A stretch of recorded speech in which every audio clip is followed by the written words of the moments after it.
Chapter 1649. Prejudice and hatred were accumulated over a long period of time. Even if LV Zheng talked until his mouth was dry, Kang Xintong would not immediately understand her mother's painstaking efforts. However, she was willing to think from her mother's point of view with a fair attitude. This was already a great improvement. She could think about her mother's matters in the future. At the moment, Kang Xintong was more concerned about the matters in front of her, such as, "Teacher, do you also want me to be your concubine?" Children were different from adults. When adults mentioned these matters, most of them would conceal it because they knew that these matters could not be publicized. It was even shameful to talk about it aloud. Children, on the other hand, did not have so many concerns and were more frank. LV Zheng patted her forehead with his palm and clicked his tongue. "Silly girl, you're not even as tall as a human. Do you really think that you're as beautiful as a fairy? In this world, not every man is as lustful as your stepfather. If you were 18 or 19 years old and asked this question, I would be willing to think about it. But now, you have the appearance of an 8 or 9-year-old. Even slightly normal men would look down on you." Kang Xintong blushed and blurted out, "This servant is already 12 years old." LV Zheng rubbed the top of her head. "The wind is strong. Let's go back." Kang Xintong could not help but bury her thin and flushed face into the cloak. The corners of her eyes were slightly red. LV Zheng's mansion was much larger than Kang Xintong's stepfather's, but it was also much simpler. Whether it was the main door or the main hall used to receive guests, there were no decorations. It was very simple. There were only a few carvings on the walls. It looked simple but exuded comfort and elegance. On the other hand, Kang Xintong's stepfather could not wait to display all the gold and silver he won from the war outside to let outsiders see how rich his spoils of war were. Thinking of this, Kang Xintong could not help but let her imagination run wild. Teacher LV said that her mother was also a spoil of war. Then, her stepfather always liked to dress her up beautifully and let her attend the small gatherings of those gossipy madams. Was it also a kind of show-off? Showing off his spoils of war was a noble madam from an aristocratic family. She had good looks and self-restraint. There was nothing bad about her from head to toe. On the other hand, those madams were always dwarfed by her mother. "From tomorrow onwards, you shall live in the residence as my adopted daughter." Lu Zheng took the hand warmer from a servant. A burst of warmth drove away the coldness on his fingertips in a domineering manner. He said, "There is no third master in the mansion except for me and you. If there were any shortages, he could go straight to the housekeeper. Except for the old maids who do the cleaning, the servants in the mansion are basically men. You are a girl, so you should have a few maids to take care of your daily life. Tomorrow, I will ask the housekeeper to pick a few maids from the broker house. You can choose 2 to stay with you." Kang Xintong stood on the spot. Her hands covered in red and purple frostbites were so skinny that they looked like skin and bones. She clutched the sides of her clothes tightly. "Why is Mr. so nice to me?" She didn't suspect that LV Zheng had any bad intentions, but she didn't understand why LV Zheng was so good to her. It must be known that in this world, even if parents raised their children, their original intention was to continue the bloodline and continue the family line. People who were truly selfless were probably as rare as phoenix feathers and qilin horns. Lu Zheng said, "There's no special reason. To be honest, it's probably because I've been bored recently." Kang Xintong was stunned. What kind of reason was this? Even if she didn't understand LV Zheng's identity, even her stepfather, who had a bad temper and couldn't be persuaded after he was drunk, was respectful to LV Zheng. It could be seen that LV Zheng should be an important person. Shouldn't an important person be busy with a myriad of affairs and have no leisure time? Lu Zheng said again, "Why do you care so much? It's not a bad thing for you anyway. You have nothing for others to plot against you." Kang Xintong said in embarrassment, "I overestimated myself. I've made a fool of myself in front of Mr. LV Zheng asked the housekeeper to tidy up the guest courtyard for Kang Xintong to stay for the time being. Kang Xintong saw that he didn't leave and couldn't help but ask a few more questions out of curiosity. "Did Mr. say that you already have a family?" LV Zheng slowly blew on the freshly brewed tea to cool it down and poured a cup for her. Kang Shintong had led a hard life these years, but she was pampered and spoiled in the early years. The moment she sat down, her temperament couldn't be faked. It was obvious that she had received an excellent education. LV Jing said casually, "Yes, but they're not here. It's too messy here. I'm worried." Kang Shintong let down her guard. She looked quiet, but her mouth loved to talk. She chattered non-stop. LV Jing couldn't help but think of someone. Kang Shintong knew her limits. She didn't probe too much into LV Zhang's situation. Instead, she changed the topic to Jiang Pingji. Her hands clutched the teacup tightly and she said softly, "Mister, can you tell me more about Lu Shi?" LV Zhang wasn't surprised. "She used to be my classmate." Kang Shintong's eyes were big to begin with. At that moment, her eyes widened even more because of her shock. "Classmate? But isn't she a girl? How could she be your classmate?" LV Jing said, "She was disguised as a man by her father since she was young. She only came out in broad daylight many years ago." "Are the bystanders blind? They can't tell that she's a girl." Kang Shintong had just finished speaking when she saw LV Zhang's indescribable gaze. She suddenly realized that she had said something wrong. She hurriedly tried to salvage the situation. "Mister, I didn't mean that you. It's normal that they couldn't recognize her. After all, no girl would be like her. At that time, men were still very feminine." Jiang Pengji blended in very well with them. Little did they know that she was the dream girl of many young and ignorant gentry girls. LV Jing seemed to have thought of something. His expression twisted for a moment. Even though he hadn't spent much time with Jiang Pengji, she had successfully left a nightmarish shadow in LV Zhang's heart. Even though he was hurt, LV Jing didn't deny everything about Jiang Pengji. "Lu Shi didn't have much of a reputation when he was young. I went to Hejian County to ask around. Most people only vaguely knew that there was such a Lang Jun. He lived in the inner residence for a long time. The teacher was a famous scholar in Dongqing, Wei Yuan. I couldn't find out more about him," LV Jing said.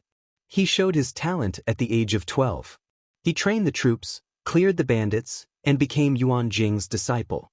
After 3 years, Dongqing was in chaos. The 3 tribes of the northern borderline were aggressive. Lu Shi's sister was betrothed to the 4th prince of Dongqing, Wu Majun. She represented her father, Lu Shi, to send her off. Not long after, she was put under house arrest in Shangjing." "House arrest?" Kang Shintong exclaimed. LV Zheng said, "This involved the struggle between the 2 factions in the Dongqing court. The reason was more complicated. In order to stabilize his power, the Dongqing emperor ordered the gentry to send their descendants to Shangjing as hostages. If you're interested in it in the future, you can study it." "Then how did she get out?"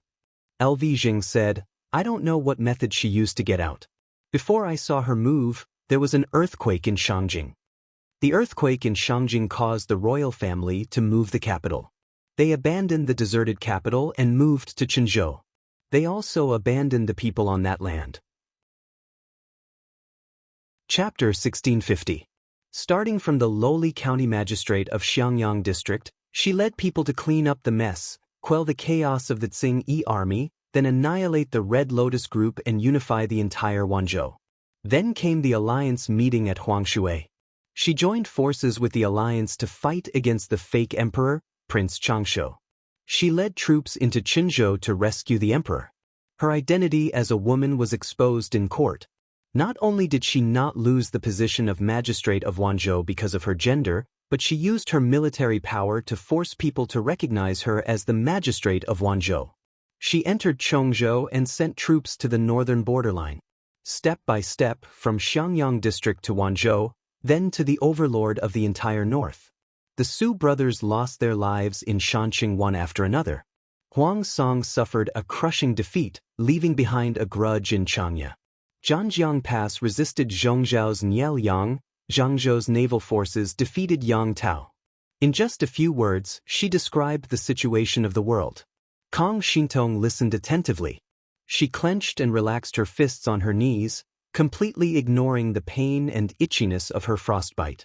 Lu Jing didn't expect Jiang Pingji to do so many things over the years. She talked about them one by one until his mouth was dry. She lived a life that others couldn't even dream of in 10 lifetimes. Kang Xintong said, "She's the only one in the world. I'm afraid other women won't be able to reach her in their lifetimes. That's natural. If every woman jumped up and down like Lu Shi, wishing for the world to be in chaos, how can the world be peaceful?" Lu Jing didn't expect Kang Xintong to become the second Jiangpingji. She couldn't do that. But don't limit your vision to stepfather. If you really want to climb higher, then set your sights higher. For example, Lu Shi.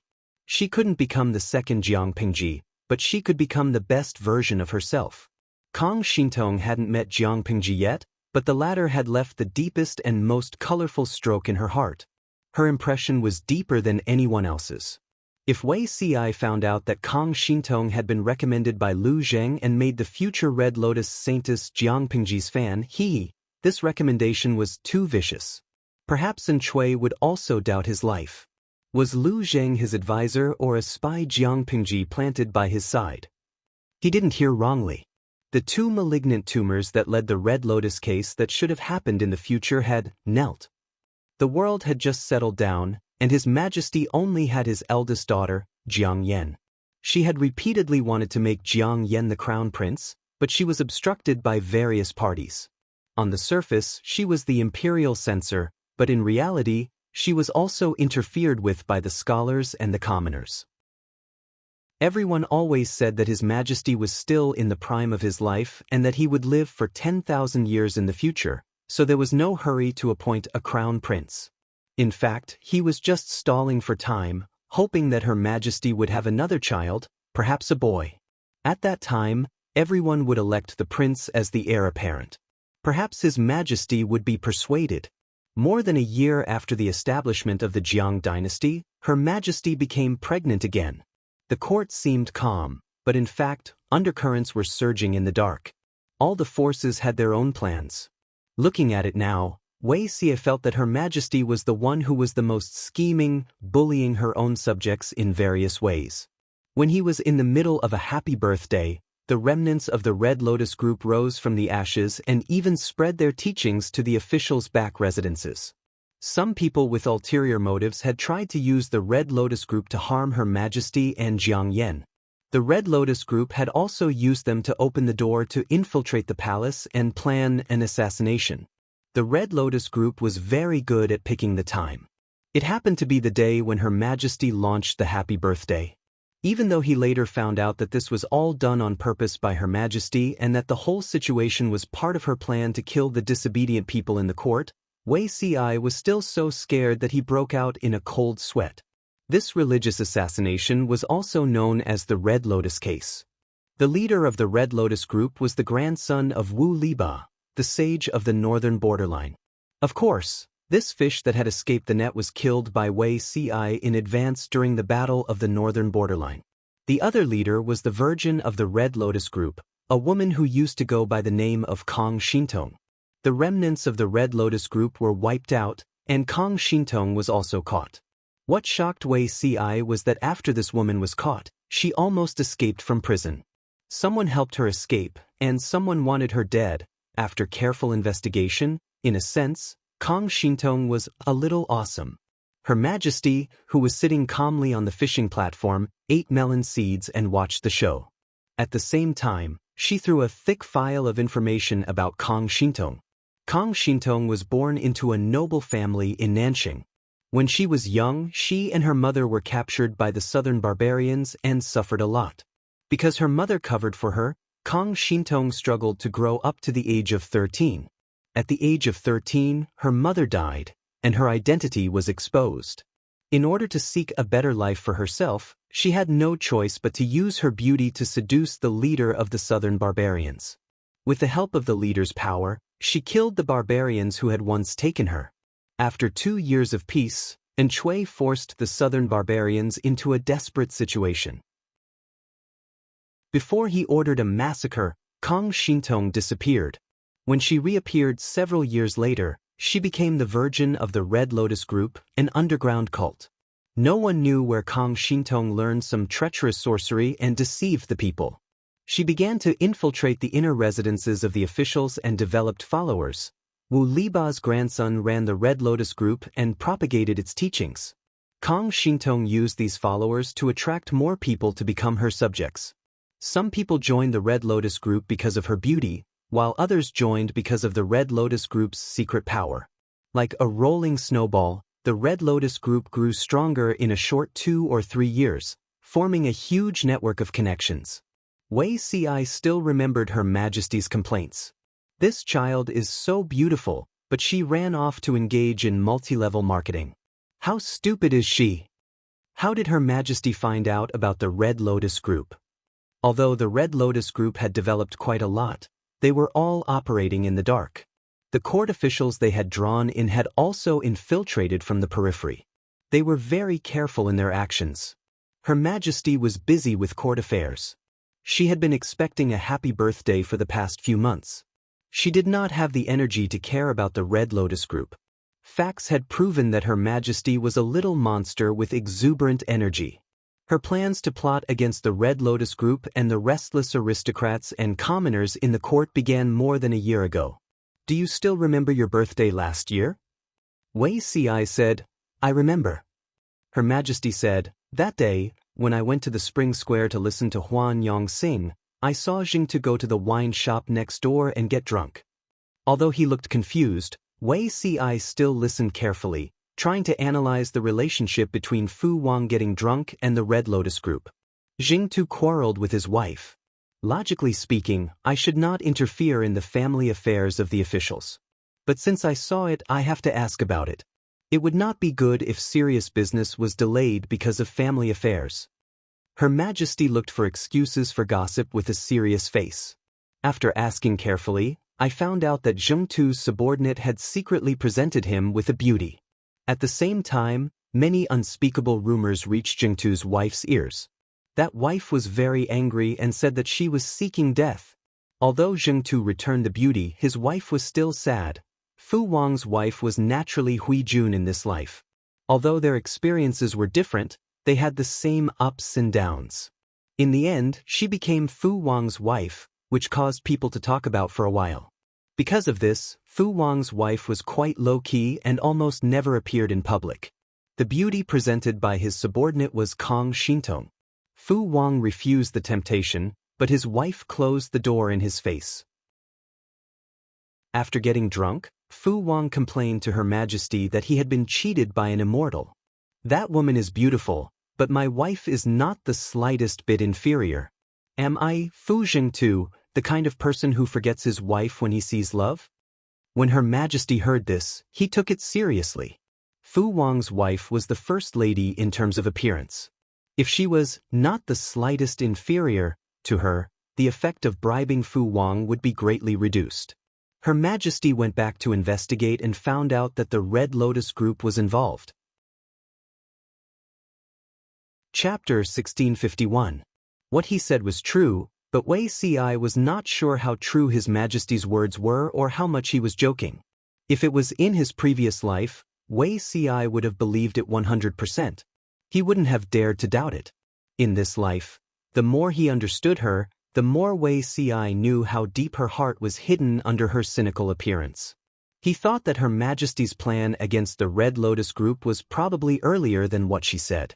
She could see through people's hearts and control the overall situation. As her enemies, they often didn't even know how they were plotted against. To be honest, it wasn't clear whether the courtiers were lucky or unlucky to have met such an emperor. Whether she was a lord or an emperor, her scheming and strategizing didn't lose out to any counselor. She didn't lose out when it came to scheming and plotting against the entire court. Sometimes Wei Ci even imagined that if it wasn't for the fact that Her Majesty's energy was limited, she might be able to carry the entire chaotic world by herself. This could be seen from the court records after the establishment of the Jiang dynasty. As the banker, she would definitely win. As someone who boasted about Her Majesty and Her Majesty, Wei Ci could boast about her even with his eyes closed. Wei Ci was Jiang Pingji's fan leader and the chief instructor of the Internet Water Army. It was normal for him to boast about Jiang Pingji, but Lu Zheng was more confused. As An Chui's counselor, Lu Zheng had unintentionally helped Jiang Pingji sell several copies. In the end, he had even turned the future leader of the Red Lotus group into a fan. That was a wonderful move. Of course, that wasn't the best part. The best part was that Kang Shintong was determined to treat Jiang Pingji as her idol for life. She wanted to be her only fan. LV Zheng smiled with relief. He was indeed Master Yuanjing's student. He was good at teaching and educating people. Wasn't this rebellious and Chunibyu awakened by his strong medicine? It's good to have ambition, but you have to think clearly. No matter how high Lu she stands or how far she goes, she's a rare existence among women. She can be a role model, but you can't be too obsessed with her success. The world treats women harshly. Maybe you've worked 10 times harder to be on par with a man who has worked twice as hard. It's far from the results you expected. Lu Jing gave Kang Shintong a heads up to prevent her from falling behind. Even so, you won't change your mind? Kang Shintong was still young and couldn't fully understand Lu Zheng's words, but she could hear how serious and solemn he was. After careful consideration, Kang Shintong nodded heavily. She didn't expect to become as powerful as her idol, but she wanted to live with dignity. Kang Shintong wanted her mother to see what was the most dignified life for a woman. May I be so bold as to ask Mr. to show me the right path and teach me how to achieve my wish? Kang Shintong bowed to Lu Zheng without saying a word. Her slightly perplexed eyes were now filled with stubbornness and pleading. LV Zheng raised his hand and pressed her shoulder. She looked at him expectantly and cautiously. Call me godfather. His own child was still crawling, so Lu Zheng planned to adopt a foster daughter to satisfy his fatherly cravings. At the same time, he could also practice and learn how to be a qualified father. Hearing Lu Zheng's words, Kang Shintong instantly understood and called out, "Godfather." LV Zheng gladly agreed. Kang Shintong bowed again joyfully and said loudly, "Godfather, please accept a bow from your daughter." Coincidentally, the housekeeper had already tidied up the courtyard. LV Zheng arranged for Kang Shintong to rest. He planned to think about how to carve this unpolished jade into the best work of art. He was used to staying up late, so he was still full of energy the next day. Kang Shintong, on the other hand, was a little sleepy. Everything that happened yesterday was too dreamy. She couldn't fall asleep after lying down, afraid that it would be a dream when she woke up. LV Zheng didn't suspect anything and thought that the child was unfamiliar with the bed and wasn't used to it. On this end, the newly adopted father and daughter ate breakfast together, but they didn't know that Kang Shintong's mother suffered at the same time. Her snow-white skin was left with a pair of green and red fingerprints. 2 palm prints were very swollen, and her entire face was swollen. It was as if a perfect painting had been carelessly smeared by a naughty child, losing its beauty. The person who hit her was none other than Kang Shintong's stepfather. Her stepfather was drunk last night and promised to send Kang Shintong out in a daze. When he woke up the next day, he regretted it. He had secretly coveted Kang Shintong for 2 years and originally planned to bring her in after a year.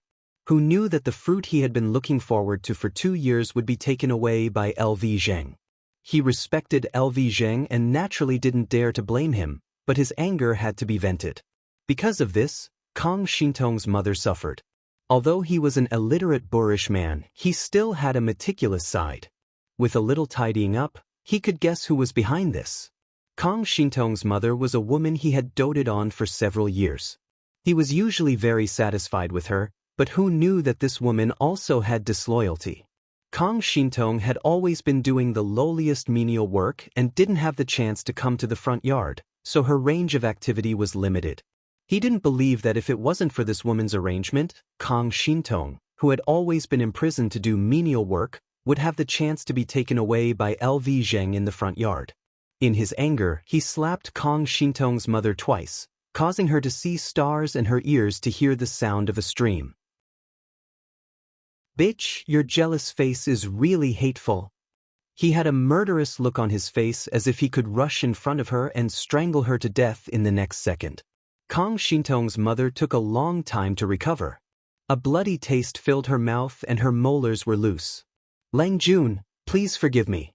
Why would I be jealous of my niece?" She endured the nausea of the world spinning and crawled to his feet. She hugged his calf and begged, "Lang, you don't know. It was clearly that little bitch who heard that Master LV was a guest at your residence and had the thought of playing up to him. She put in a lot of effort to climb up to him. I'm really wronged. As she spoke, she cried as if it was really the case. The man's heart softened for a moment, but he still lifted his leg and kicked her away, leaving behind a sentence. Lock yourself in the backyard and reflect on yourself. If there's a next time, I'll cut off your head. He had been looking forward to it for 2 years, but in the end, it was all for nothing because of a woman's jealousy. He was depressed to death. The more unobtainable something was, the more people yearned for it. He deliberately sent people to LV Zheng's residence to find out the situation. It would be best if LV Zheng took Kang Xintong as a concubine. These days, it was considered elegant to treat guests as concubines and give each other concubines. He could use a young and beautiful girl to exchange for Kang Xintong. If one was not enough, then he would get a pair. He never thought that LV Zheng would really take Kang Xintong as his adopted daughter. This adopted daughter was not a godfather and goddaughter who hung a sheep's head and sold dog meat, but a real father and daughter. In other words, if he continued to covet Kang Xintong, he would covet LV Zheng's daughter. It was true that he cared about Kang Xintong, but he would not offend LV Zheng because of a little girl. He could only let this matter go. Chapter 1652.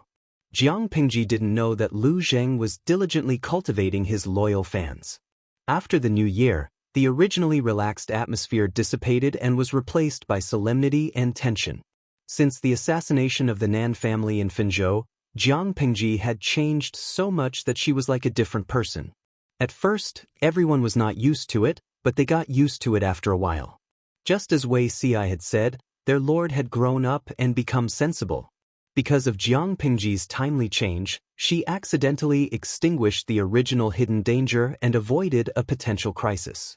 As long as everyone was united, they were confident that they could tear the whole world apart, let alone in Chui. A few days after the new year, Jiang Pingji called for a meeting. The topic of the meeting was naturally how to get rid of Chui. Yes, Jiang Pingji was pure and unpretentious. She told everyone that she had suffered a loss at Chui's hands last year. If she didn't get back at him this year, she wouldn't be able to take it lying down. She didn't know what euphemism was. One could imagine how their lord's reputation would be if these words were recorded in the annals of history. Among everyone, only Wei Ci was worried for 3 seconds. Yang Si and the others had long given up on treatment. Whatever. Turning their heads, not only Jiang Pingji, but the others were also rubbing their fists and getting ready to do something big. If there are no objections, it's decided for now? Jiang Pingji looked around and took in everyone's expressions. After waiting quietly for a while, she repeated her question. For now, we'll send troops to conquer Chui before the spring plowing. Does anyone have any other opinions? Regardless of whether it was Jiang Pingji or the others, most of them agreed to start the war before the spring plowing. Only a few wanted to wait until the spring plowing was over. Everyone had their own reasons. Jiang Pingji listened carefully to different voices and analyzed the pros and cons of each opinion. In the end, she decided to send troops before the spring plowing. Her decision didn't attract opposition from the officials. Instead, it caused the idle people to be puzzled. They hadn't been following the live stream for so many years for nothing. Naturally, they knew how important ancient farming was. Unless they had no other choice, both sides would wait until the spring plowing was over before starting the war. Spring plowing was too important to the ancient people who depended on the weather to make a living.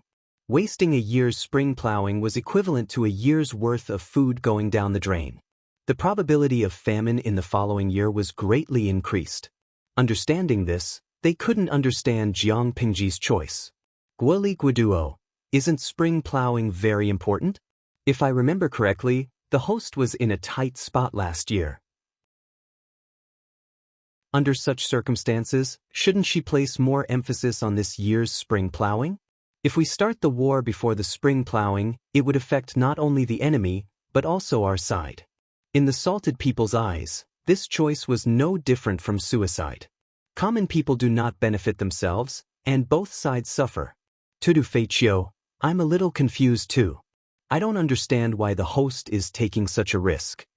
And seems to have the advantage, but after careful analysis, I feel that the host still has a large chance of winning. Couldn't they fight steadily and surely? Why did they have to use such a method? Gui, S. Jiang, 1, Jiang, Jiang Yang can, Gui Kai Guo Fengxiu. I seem to have guessed it. Host, is this related to Enchui's fortification last year? Last year, in order to make things difficult for Jiang Pingji, Enchui had deliberately given Nanxing and Sheng prefectures to her. On the surface, Jiang Pingji had the upper hand. She conquered the 2 prefectures without much effort, but she didn't know that 70 to 80% of the grains and young men in the 2 prefectures had been forcibly conscripted and gathered by Enchui. Then had the upper hand, leaving Jiang Pingji with 2 prefectures to deal with. She had to pay for nearly 1 million people's grains and winter supplies.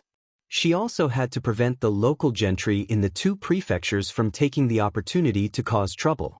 Not only did it cost money, but it also took a lot of effort. What about Enchui? He had a great winter. Not only did he have a bigger purse, but he also became a father. Feng Xiaolong. Many people remembered when he mentioned this. However, what was the connection between Enchui's fortification and Jiang Pingji's abandonment of spring plowing? Naturally, there was a connection.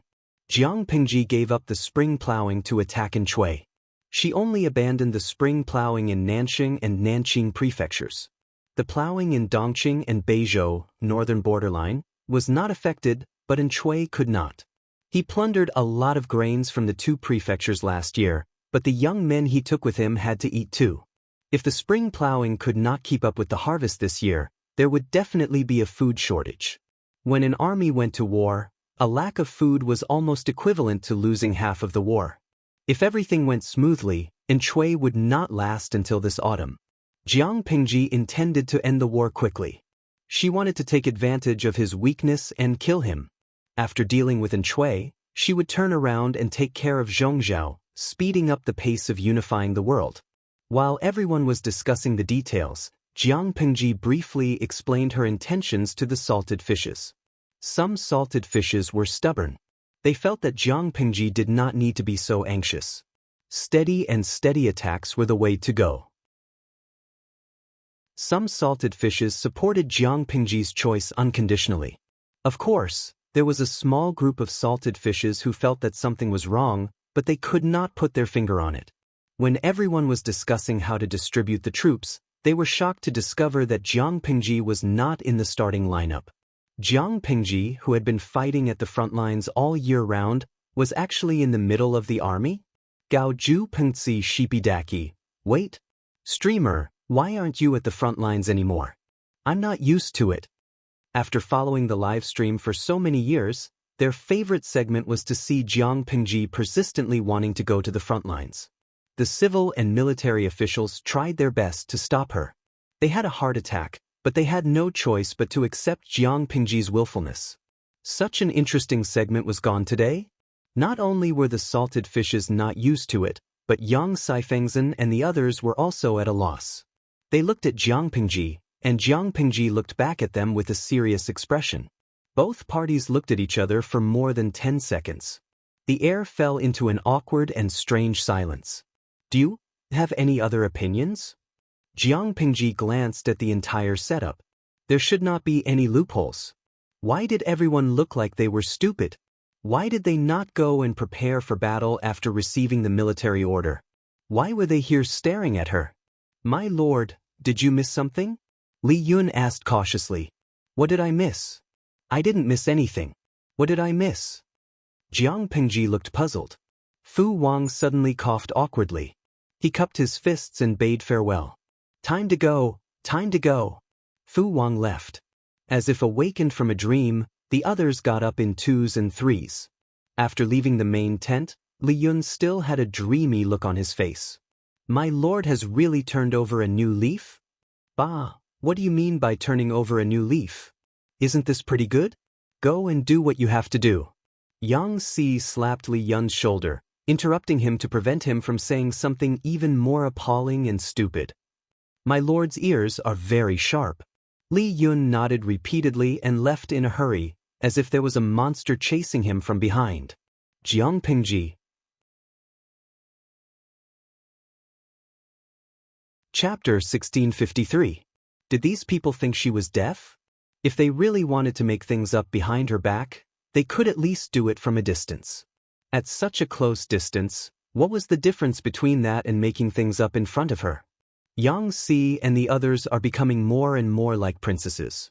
They're super hard to please. Jiang Pingji couldn't help but shake her head.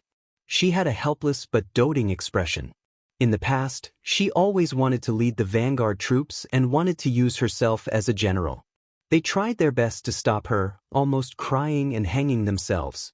When they couldn't stop them, they would show a wronged and helpless expression, making people feel guilty for no reason. Now that she had learned from her painful experience, she planned to make a fundamental change. Even honest people like Li Yun couldn't get used to it.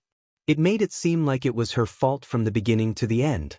Jiang Pingji felt wronged, but she didn't say it. Because all the officials had retreated, they didn't know that they were being blamed by their lord. Instead, it was the salted fish who felt it was unfair for them. Listen to what Jiang Pingji said. Shiring-chan, I can see that the streamer really doesn't know what's going on. Bao Xian, the little princess is the one who feels wronged. Doesn't your conscience hurt when you say that? Sitting on the grave and enjoying the moon. Oh, the streamer is a big pig trotter. She really should let little Rong Rong and the rest come back to listen to her and see her true colors. They are the ones who should feel wronged, okay? Shuishuich was Hong's hoodie. Previously, people told me that the streamer has changed.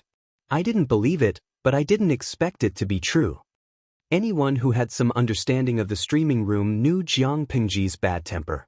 As the saying goes, it's easy to change mountains and rivers, but hard to change a person's nature. It was quite torturous to let an unrestrained person who loved freedom be confined to the rear and watch others do as they pleased. The salted fish always thought that being diligent was her limit. When there was a war, she would definitely show her true colors. Who knew that she had really changed? She didn't even play in her favorite battlefield. You Abba, don't you feel uncomfortable watching this? Jiang Pingji said, I don't feel uncomfortable, I'm just not used to it. The 7th Corps was the Federation's first line of defense against the enemy. It was the sharpest knife. It was dispatched to wherever there was war. Even if she didn't like war, she had gotten used to it after so many years. Fighting was as common as eating and drinking to her. To have a person like her, who was born to fight, retreat to the rear and watch others rush to the battlefield, facing dangers that she didn't know if she would survive or not. She, who had combat strength, couldn't personally kill the enemy. Instead, she had to suppress the restless bloodthirst in her body. No matter how she looked at it, she wasn't used to it. However, even if he was not used to it, he had to get used to it. Jiang Pingji took a deep breath and suppressed that feeling. Your Abba, you'll have to get used to it sooner or later. Speaking of which, aren't you worried that something will happen to them on the battlefield? The old chief knew what kind of person Jiang Pingji was. She loved the battlefield. Other than the bloodthirst in her bones, it was mostly for the sake of others. The more enemies she killed, the fewer enemies the others had to face. Naturally, the pressure on them would lessen. Of course, she couldn't say these mushy words out loud. Outsiders could only experience it for themselves. As expected, Jiang Pingji denied it. Why should I worry about them? They're not 3-year-old kids. They don't need me to look after them on the battlefield. A general is a profession where one's head is tied to one's belt. If they're afraid of death, they won't be able to make a living, Jiang Pingji said. Worry? There's no shadow of it. Your Abba, a woman who says one thing but means another. Jiang Pingji didn't think that she was saying one thing but meant one thing. There was no one else in the world who was more consistent than her. I, Jiang Pingji, have never been a hypocrite. I say whatever I want to say. She said it righteously and sternly. The old chief coldly replied with 2 words, ha. The old chief is a decent person. Don't learn bad things from the group of salted fish in the streaming room. You should be dignified and dignified. Under the scourge of 5 million salted fish, Jiang Pingji couldn't look directly at those 2 words. Because behind every ha was I bought a watch last year. Seeing the sarcastic ha-ha, she knew that the old chief had learned a lot from the streaming room. Was his life so leisurely after retirement? Your Abba, then I'll say something else. Jiang Xiaojiu, I advise you to have some sense of propriety. Jiang Pingji. At the end of the meeting, the starting lineup for the match against Enchui was basically confirmed. Apart from a few familiar faces, Jiang Pingji also promoted a few young faces. However, newcomers meant that they were young and inexperienced. It was easy for them to be taken advantage of when they met with veterans on the battlefield. Under normal circumstances, many people preferred to use experienced or capable veterans. For new generals, unless they had outstanding military exploits or impressive combat abilities, they had to wait for a few years. It was rare for Jiang Pingji to promote newcomers as frequently as she did. But previously, she was short of people and had to promote newcomers. Now that she's not short of people, shouldn't she prioritize safety? Could it be that she's still guarding against us? Yang Tao rarely came up with a conspiracy theory, but his conjecture was so crude that it made people speechless. It doesn't seem like it. Even though we haven't had much contact, based on our observations these days, Lu Lanting isn't a two-faced villain. If Jiang Pingji was the kind of villain who said she would promote people to important positions but secretly schemed against them, Yang Tao wouldn't have such a good impression of her. It's not about the lack of people. Yen Lin wanted to explain, but seeing that Yang Tao was confused, he gave a simple example. If Xianxia was a talented general who had been suppressed for many years and had no hope of being promoted, what would you think? After a long time, even if you don't resent him, you'll lose the will to improve. You'll either be depressed and resentful of the world, or completely dispirited and muddle along.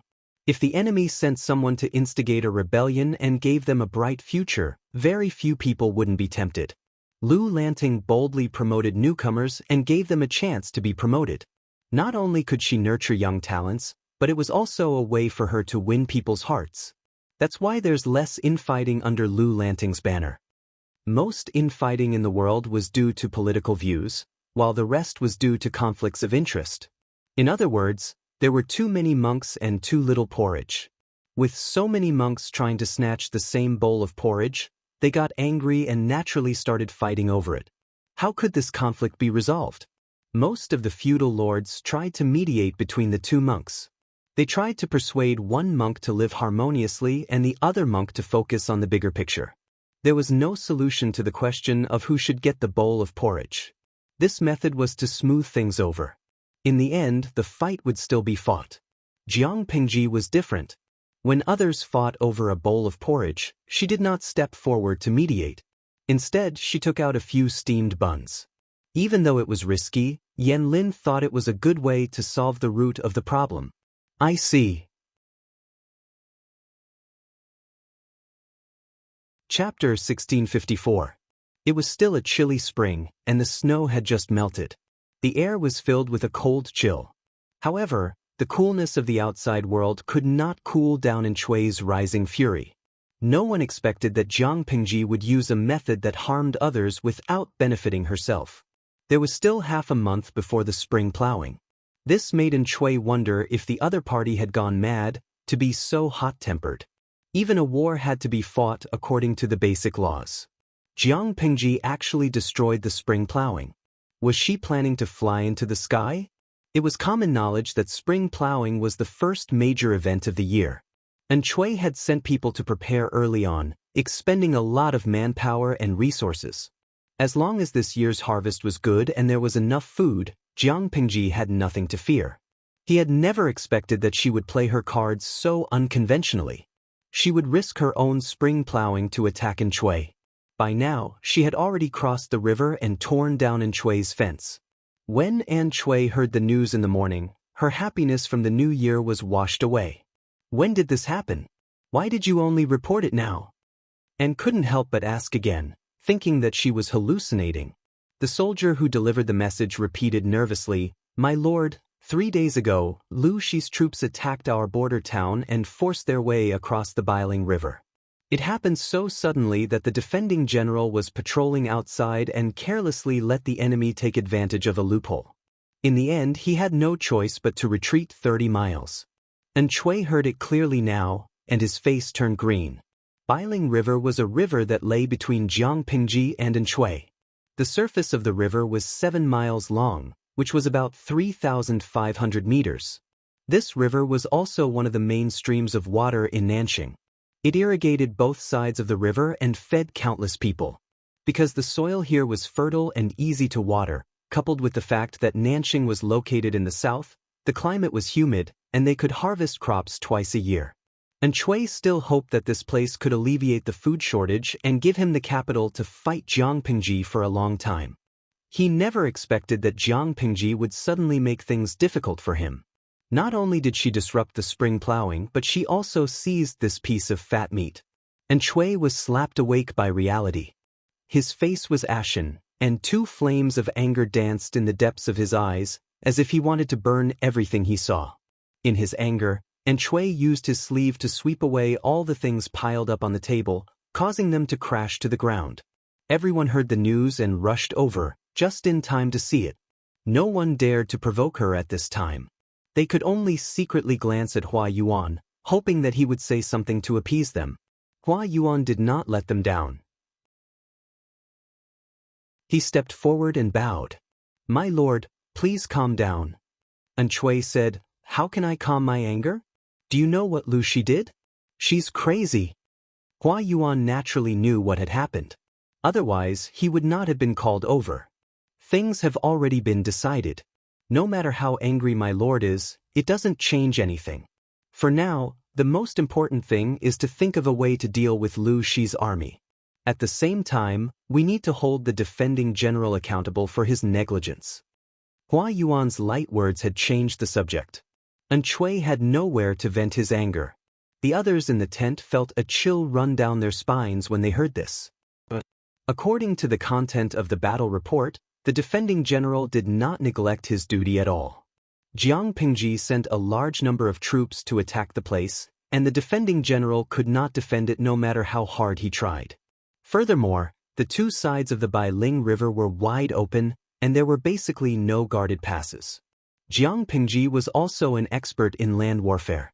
The Steel Horsemen under her command had even defeated the 3 tribes of the northern borderline who had once dominated the grasslands of the northern borderline. How could a mere 20 to 30,000 soldiers trip her up? It was the biggest joke in the world. Hua Yuan's way of changing the subject had calmed Chui's anger, but it had also brought an undeserved disaster to the defending general. And Chui calmed down a little. Panting heavily, he asked, "Do you have a good plan?" "I'm incompetent. I can't share my lord's burden." Hua Yuan blamed himself, then changed the topic and shifted the blame. Hearing this, everyone secretly cursed him for being cunning. He said, "But my lord has a lot of talented people under your command. You can gather everyone's wisdom and strength to come up with a countermeasure." And Chui glanced at the hesitant officials around him. His mood, which had just improved, fell again. Apart from Hua Yuan, the others were like good-for-nothings who could not do anything. They were like worms who ate the Lord's salary but could not share his burden. From the moment they entered until now, apart from Hua Yuan who dared to speak in spite of his anger, the others were like mutes, not uttering a single word. Therefore, although Hua Yuan did not come up with a plan, Chui was even more satisfied with him. He even sighed in his heart that Hua Yuan was the most loyal and devoted person in the world. Lu Zheng? Lu Zheng's presence was getting weaker and weaker. He had been in the background during the new year. How could Chui think of him? Everyone had been forced to do something beyond their abilities by Hua Yuan. After offering their suggestions, they did not get anything out of it, because Chui only cared about Hua Yuan. After they dispersed, everyone left the main tent in 2s and 3s, intentionally or unintentionally isolating Hua Yuan. There was something strange about this matter. Although Hua Yuan had made many contributions, in terms of weight, Lu Zheng was clearly more important. In the end, his lord and Chui seemed to have taken the wrong medicine and trusted Hua Yuan wholeheartedly. Especially after the new year, he almost wanted to worship Hua Yuan. From time to time, he would talk to him by candlelight, and the 2 of them would sleep together. Even Lu Zheng had not valued him this much back then. There were even people who disliked Hua Yuan who mocked him behind his back.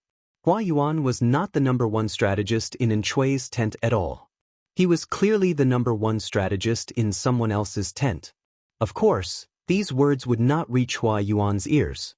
They had all seen this man's cruelty. How would they dare to rush to their deaths? On the other hand, Lu Zheng. Speaking of which, they had not seen Lu Zheng for a long time. He did not appear even after such a huge incident had happened today. What was Lu Zheng doing? Some people said that his heart had been hurt by Chui. Now that he had been frozen, he was disheartened and staying at home. Some people said that Lu Zheng had been suppressed by Hua Yuan and had fallen into depravity because he was bored. He was addicted to women and could not extricate himself. No one knew that Lu Zheng was addicted to his daughter and had no heart for proper business. In fact, before Jiang Pingji's troops had forcefully crossed Bailing River, he had a premonition. Outsiders did not understand her, but Lu Zheng knew her temperament. It was not difficult to deduce her actions based on her temperament and style. When the incident at Bailing River came, Lu Zheng's first reaction was to frown. Something was wrong. He could deduce this even when he was at home. There was no reason that Hua Yuan did not know about the mental illness. If he knew, why did he not warn Chui in advance and send troops to guard against it? Lu Zheng felt uncomfortable all over when he thought of that lunatic Hua Yuan. Carry it first. Come back in 2 hours for a spot check. Lu Zheng assigned the homework casually and strode away. Kong Xintong held the heavy bamboo slips and recited them loudly without any complaints. Kong Xintong was born into an aristocratic family. Her biological father had also hired a teacher to teach her. This helped her build a solid foundation, so she learned quickly. Compared to Kong Xintong's enthusiasm for learning, Lu Zheng did not have much energy in the following half a month. He even missed his lectures. Kong Xintong asked with concern, "What's wrong, godfather? Could it be that something troublesome has happened to you?" Lu Zheng frowned and said, "The situation at the front line worries me. Hua Yuan seemed to have taken the wrong medicine again. Recently, he had been working but not putting in any effort. He had been slacking all day." Even Lu Zheng could see his problem, but he pretended to be deaf and mute and chose to stand by. This abnormality made Lu Zheng tense up.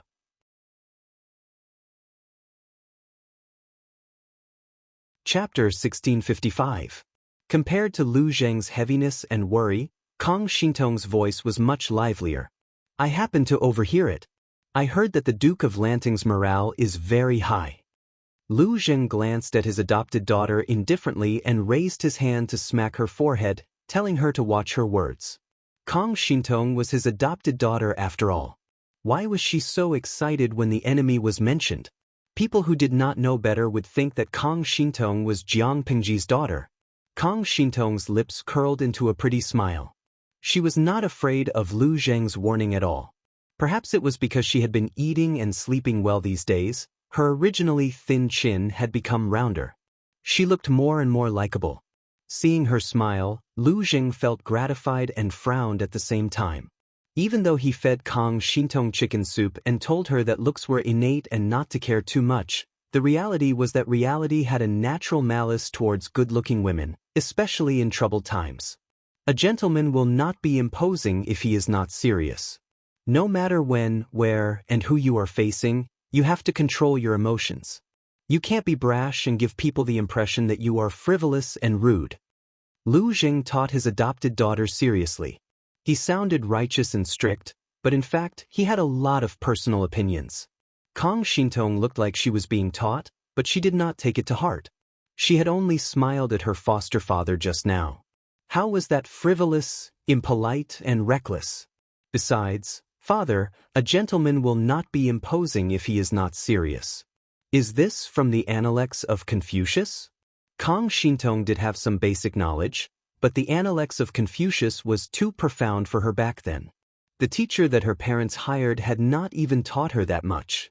Recently, Lu Zheng grabbed her to revise the Analects of Confucius, but Kong Xintong was still at the stage of rote memorization.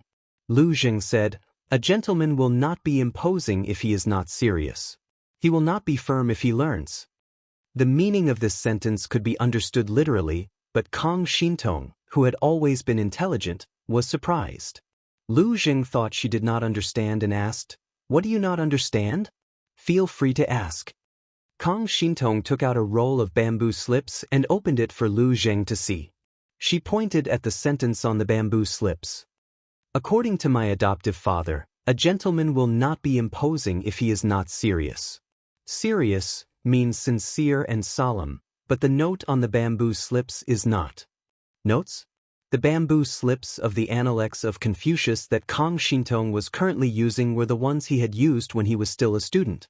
He had memorized every word on it by heart, so there was no need for him to flip through the bamboo slips again and again. If it wasn't for the fact that he wanted to teach Kang Xintong the Analects of Confucius, he wouldn't have taken out these bamboo slips. Although he hadn't read it for many years, he didn't remember what he had written on it. Bamboo slips were different from other materials. It was inconvenient to engrave words on them, and if one engraved too many words, it would shorten the lifespan of the bamboo slip. Because of his excellent memory, Lu Jing rarely engraved any annotations on it. He curiously took the bamboo slip from Kang Xintong's hand and opened it to take a look. He discovered that the words "a gentleman who is not heavy will not be imposing" next to the words "petty bourgeois."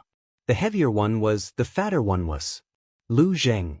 In other words, according to the explanation, the meaning of this sentence was twisted into, "If a gentleman is not fat, he is not dignified enough?" Which bastard carved words on his bamboo slips? It was one thing to carve words, but wasn't he afraid that the saint wouldn't be able to hold him down if he explained it to the saint? "Godfather, this annotation," Kang Xintong muttered softly, "was it carved by Godfather?" Lu Jing glanced at the handwriting and realized that it was somewhat familiar. He stared at it again and remembered who it was. No, it's impossible." Lu Jing denied it thrice. Kang Xintong knew how precious books were. Her godfather didn't come from a good family background, so he should cherish it more. If the person who engraved the words was not someone he trusted, he wouldn't have the chance to create trouble on it. Therefore she was curious. Which deity had made such annotations? Who was it? Lu Jing threw the bamboo slip on the table and curled his lips. Who else could it be other than that foppish Lu Shi? That's right, the annotations were left behind by Jiang Pingji. Lu Jing didn't know the specific time, but it was most likely before he left Langya County. Kang Xintong's little mouth opened slightly. She was stunned for a while, then she suddenly burst into laughter. The Duke of Lanting actually had such a cute and mischievous side when he was young. The expressionless Lu Jing. Shouldn't a normal person's first reaction upon seeing such a ridiculous annotation be to say that Jiang Pingji was a bad student? But the person? Mischievous? What kind of description was that? She wasn't a fan filter. She was obviously blind. Lu Jing suddenly felt a little remorseful. Did he overcorrect his goddaughter? She was his goddaughter, but she was a fan of Jiang Pingji. That was too much. Lu Jing snorted in disdain. He took out a knife and a brush from his sleeve, ready to scrape away the nonsense Jiang Pingji had left behind. Unexpectedly, Kang Xintong refused. She grabbed the bamboo slip and hugged it in her arms. Her face was full of expectation, and her eyes were pleading. Let me translate. These were the words personally engraved by her idol. She had to keep them and not scrape them off. Lu Jing held the knife and brush in his hand. He didn't know whether to take them or put them away. Kang Xintong took advantage of Lu Jing's hesitation and hid the bamboo slip behind her. She changed the topic abruptly. Godfather, the situation at the front line isn't optimistic. Don't the others have any countermeasures? Lu Jing was silent for a while. He quietly put away the knife and brush and resumed his serious expression. There are countermeasures. Although the people under the Lord's command have their own agendas, not all of them are mediocre. If that's the case, why are you so worried? If they have countermeasures, they naturally have the ability to solve it. Kang Xintong spoke rather bluntly. She had been with Lu Jing for a long time and had a deeper understanding of him. This godfather was good in every way, but Chui had eyes but failed to see and sheltered him. Why didn't Chui think about how her godfather had accompanied him through his lowest times? What was the difference between him and a scumbag who abandoned his wife when he struck it rich? Pig trotters. Kong Xintong didn't like Shui. She couldn't wait for him to die. Lu Zheng said, I'm afraid that someone has the ambition of a wolf. I don't know what evil plans they have in the dark. Kong Xintong didn't understand. Will the people under Lord Shui's command harm him? Lu Zheng sneered. Why not? Some people have lost their minds and gone mad. They can't be treated as normal people. If that's the case, will you remind Lord Shui? Kong Xintong asked carefully. Lu Zheng sneered. Remind? It was useless to remind him. Lu Zheng wasn't someone who liked to pester others. He was already disgusted by Shui's repeated suicidal acts. 2 days after this conversation, Shui gathered the army and prepared to set off. Lu Zheng, the background, was dragged along as well. Shui thought of Lu Zheng, not because he still had a conscience and cherished old friendships, but because of Hua Yuan's recommendation. No scumbag would think of himself as scumbag, much less think that neglecting someone else was his fault. What else could Lu Zheng be dissatisfied with if Shui was willing to put Lu Zheng in an important position again? In order to maintain this scumbag mentality, Shui had planned to have Lu Zheng guard the rear. In the end, this decision was sternly rejected by Hua Yuan. For Shui to leave a great talent like Lu Zheng behind in the rear was simply a reckless waste of God's gift. What does Hua Yuan want to do? What does he want to do? Hua Yuan sneered.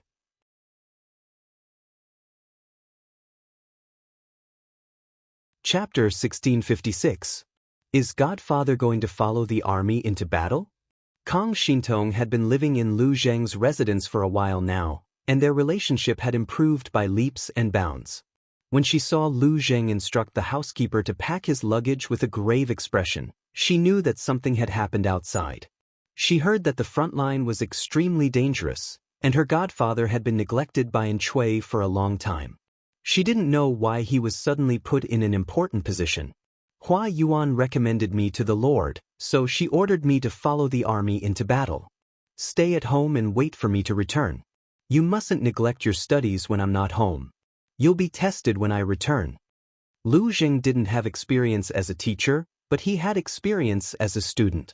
His master, Master Yuan Jing, had taught his students in the same way back then. There was a limit to how much he could relax. Even though Kong Xintong was a self-disciplined, studious, and practical child, she was still a teenager. Her self-control wasn't as good as an adult's, and it was easy for her to be distracted by the flowers and plants of the outside world. Lu Zheng was worried that Kong Xintong would neglect her studies when he wasn't around. I will remember Godfather's teachings. Kong Xintong agreed, but she asked in confusion, it's a good thing that Lord Shui put you in an important position again. Why does Godfather look so preoccupied? Is it because of Master Hua Yuan's recommendation? She had vaguely heard servants mention that her godfather and Hua Yuan didn't get along. However, her godfather didn't admit it himself, so Kong Xintong couldn't discuss it in private. I have some conflicts with him, and we've never been on good terms. Lu Zheng didn't avoid the topic and said directly, as the saying goes, there must be something wrong when something is out of the ordinary. He's not a kind-hearted person. Who knew if his expression of goodwill was genuine or just another scheme? I'm worried that he's up to something again, so I have to be on guard. However, the Lord trusts him so much that I can't do anything to him. The conflict between Hua Yuan and Lu Zheng was well known. He had been suppressing Lu Zheng both openly and secretly, so how could he give him a chance to turn things around? He was afraid that there was some kind of conspiracy, such as luring the tiger away from the mountain and taking advantage of LV Zheng going to the front line to stir up trouble in the rear, or that there was some kind of trap waiting for LV Zheng to jump into at the front line, or that there was some kind of conspiracy at the front line. All of these were possible. Even though LV Zheng's suspicions were very reasonable and well-founded, it also proved one thing. Hua Yuan, a dangerous individual with a split personality, had left a deep psychological shadow on him, so much so that LV Zheng was a little paranoid and always had a conspiracy theory about everything. When Kong Xintong heard this, she had a bold idea. Your daughter has a matter that I hope Godfather will agree to. She swallowed nervously and said tentatively, It's already unfilial of me to not share my father's burden when he's with the army. I don't dare to let him worry about me when he's at the front. If that's the case, why don't you? Under Lu Zheng's stern gaze, Kang Xintong's voice gradually became softer and softer until it could not be heard. Her little head also drooped down. Why not what? Why didn't you say anything? Lu Zheng asked with a spurious smile. His eyes that seemed to be able to see through one's heart were filled with understanding. You don't dare to say it? Then let me guess and see if I've guessed what you're thinking. Do you want to follow the army to the front? Even if Kang Xintong's idol was Jiang Pingji, he couldn't be so bold if he wanted to imitate his idol, could he? Jiang Pingji had a sizable female battalion under her command. Over the years, they had risen to fame and made a name for themselves, making their enemies tremble in fear. However, Chui did not have such conditions. Kang Xintong was a girl. If Lvijing did not take good care of her, who knew when something would happen to her? The front line was full of swords and sabers. It was too dangerous. I advise you to give up on this idea as soon as possible. Lvijing quite liked this clever and obedient adopted daughter. How could he bear to let her go to the front line and court death? At the end of the day, it was Lu Lanting's fault. He did not teach good things and taught bad things to children. Lvijing smiled in his heart and patted the little man. The two words Lu Shi were written on the man's body. His black resentment was almost overflowing. Her foster father's rejection was within Kang Xintong's expectations. She gave a fawning smile, got up from the mat, and went behind Lvijing. She rubbed his shoulders attentively and said softly, "Foster father, you are indeed my foster father. I can't hide my cleverness from you." Carrot. It was useless even if the little girl had a sweet mouth. Lvijing did not fall for it verbally, but he enjoyed it in his heart.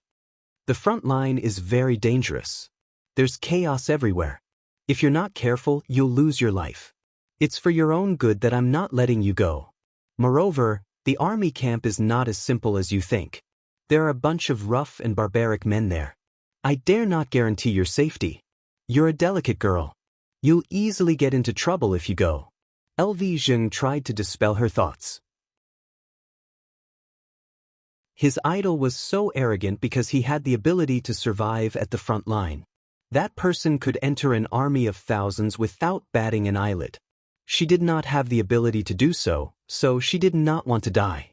Of course, Kang Xintong's courage was worthy of recognition. Ordinary girls would not have the courage to say that they wanted to go to the front line. Kang Xintong's expression darkened when Lvijing saw through her thoughts. She immediately became determined and her eyes were filled with determination. She really wanted to go to the front line. How could she grow faster by staying in the rear and enjoying the protection of a greenhouse? She was not afraid even if she might face the dangers that Lvijing mentioned. She also wanted to see how big the world was as Lvijing had said. She immediately begged Lvijing, "Godfather, you're always thinking of me. I'm afraid that I'll let you down. What's so good about the front line that it's worth all of you going there? Don't you know that people will die? Other than me, there's someone else like you?" Lvijing said, "Isn't Lu Shi the one who taught you bad things?" The culprit of all conflicts. Kang Xintong said seriously, "Godfather, I've always remembered what you told me. However, reading 10,000 books is not as good as walking 10,000 miles. No matter how much I read, it's still not as good as seeing with my own eyes. I'm short-sighted, so I naturally have to see more." Lvijing sighed helplessly. He raised his hand and pulled Kang Xintong up, making her kneel on the ground look unbecoming. "You can go, but you have to promise me that your own safety is the most important." If she went to the front line, Lvijing could not guarantee Kang Xintong's safety. Whether it was a blessing or a curse, she would have to bear it herself. Since Kang Xintong was so persistent, Lvijing could not force her. Of course, if his own flesh and blood disobeyed him like this, he would probably explode and break their legs. Kang Xintong did not expect Lvijing to be so easy to talk to. She was already prepared to be rejected for the second time. Thus, when Lvijing agreed, she almost did not react in time. When she came back to her senses, she quickly said, "Thank you, Godfather."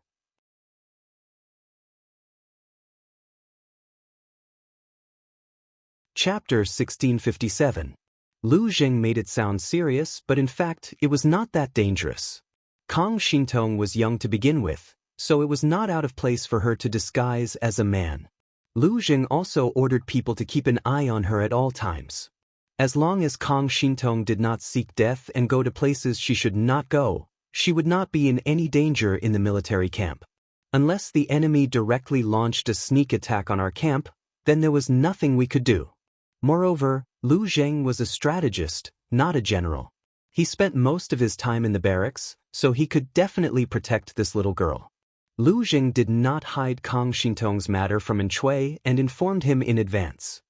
Chui had vaguely heard that Lu Zheng had adopted a daughter, but he did not expect that he would bring her to the military camp. Take it with you, as long as it doesn't interfere with important matters. Chui had no objections, so the matter was settled. The army set off. Lu Zheng followed Chui on horseback, but Hua Yuan was nowhere to be seen. Seeing this, Lu Zheng felt even more uneasy. He pretended to casually ask the people around him about Hua Yuan's whereabouts. "Why don't I see Hua Yuan?" Lu Zheng whispered to a strategist he was on good terms with. His eyes were still wandering around, trying to find a familiar figure. He said, "The Lord can't leave the flower abyss. He can't wait to take her wherever he goes. Why can't I see her today?" The other party asked, "You don't know?" Lu Zheng shook his head. "I really don't know."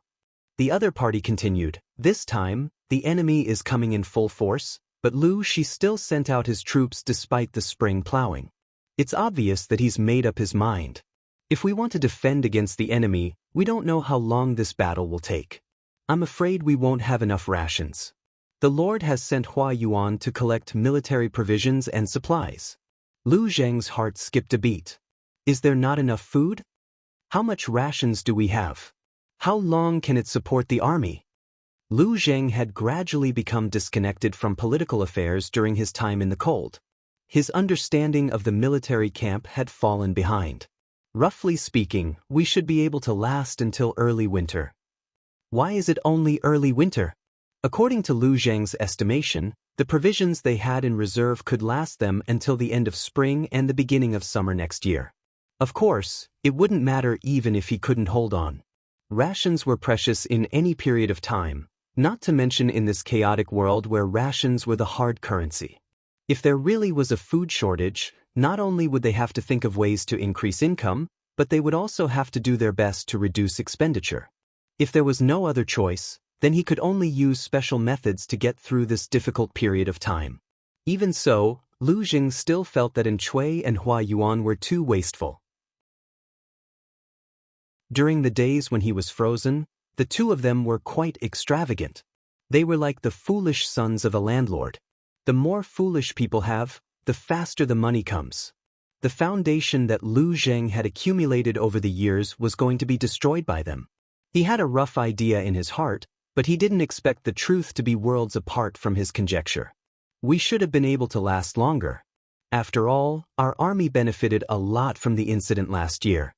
But, all these years, she had swept through the lands, hadn't he relied on the elites under his command? Now that the army was at the borders, the Lord was extremely fearful of her. She was afraid that the army would not be strong enough, so she had been recruiting soldiers and training elites. Last year, the Lord sent people to select 150,000 strong youths from the two prefectures and send them to the military camp. 150,000. Lu Zheng's voice almost cracked. Was he hallucinating? "Are you sure it's 150,000 and not 15,000? This is simply nonsense." Lu Zheng didn't care that Chui was not far away. He widened his eyes and scolded them. Not only were Chui and Hua Yuan prodigal sons, but they were also kicked in the head by a donkey? How could there be such a good thing in this world? One wanted the horse to run fast, but also wanted the horse to eat less and drink less? These youths were all mouths that were crying piteously for food. They ate grains. They were neither wooden oxen nor immortals. They couldn't eat wind and drink dew. If they were trained as elites, their daily meals would be at least twice as much as that of ordinary soldiers.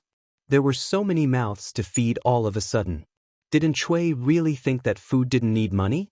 The incident last year, that he mentioned was referring to the incident wherein Chui fortified the walls and cleared the fields to trick Jiangpingji last year. He took all the benefits for himself and plundered the food reserves of the two prefectures. In the end, he threw a group of old, weak, sick, and disabled people to Jiangpingji and made her worry about food. In Lu Zheng's opinion, Chui shouldn't have wanted those youths last year. It would have been enough to just plunder the food reserves. He should have thrown the youths, the weak, the sick, and the disabled to Jiangpingji, making her worry about food. If she could solve it, she would be considered capable. If she couldn't, she could send someone to secretly instigate the youths to revolt and attack the granary to snatch food. It would also be a good opportunity for Lu Zheng to see Jiangpingji being pressured into a terrible state. It was a pity that Chui refused to listen. He had already been bewitched by Hua Yuan, the little bee asterisk 150,000 more mouths to feed out of thin air. How will there be enough food for our army? Chui had previously annexed the various feudal lords of Nanxing and absorbed their military forces. The number of troops under his command was already very large. The youths from the two prefectures that had just been absorbed had no combat experience. They were only there to wave the flag and shout battle cries, and at the same time, they were also there to give the enemy heads and experience. However, Hua Yuan wanted to challenge Lu Zheng to a duel. Due to various disadvantages, Lu Zheng couldn't defeat him. His master, Chui, was also greedy and couldn't bear to part with the youths.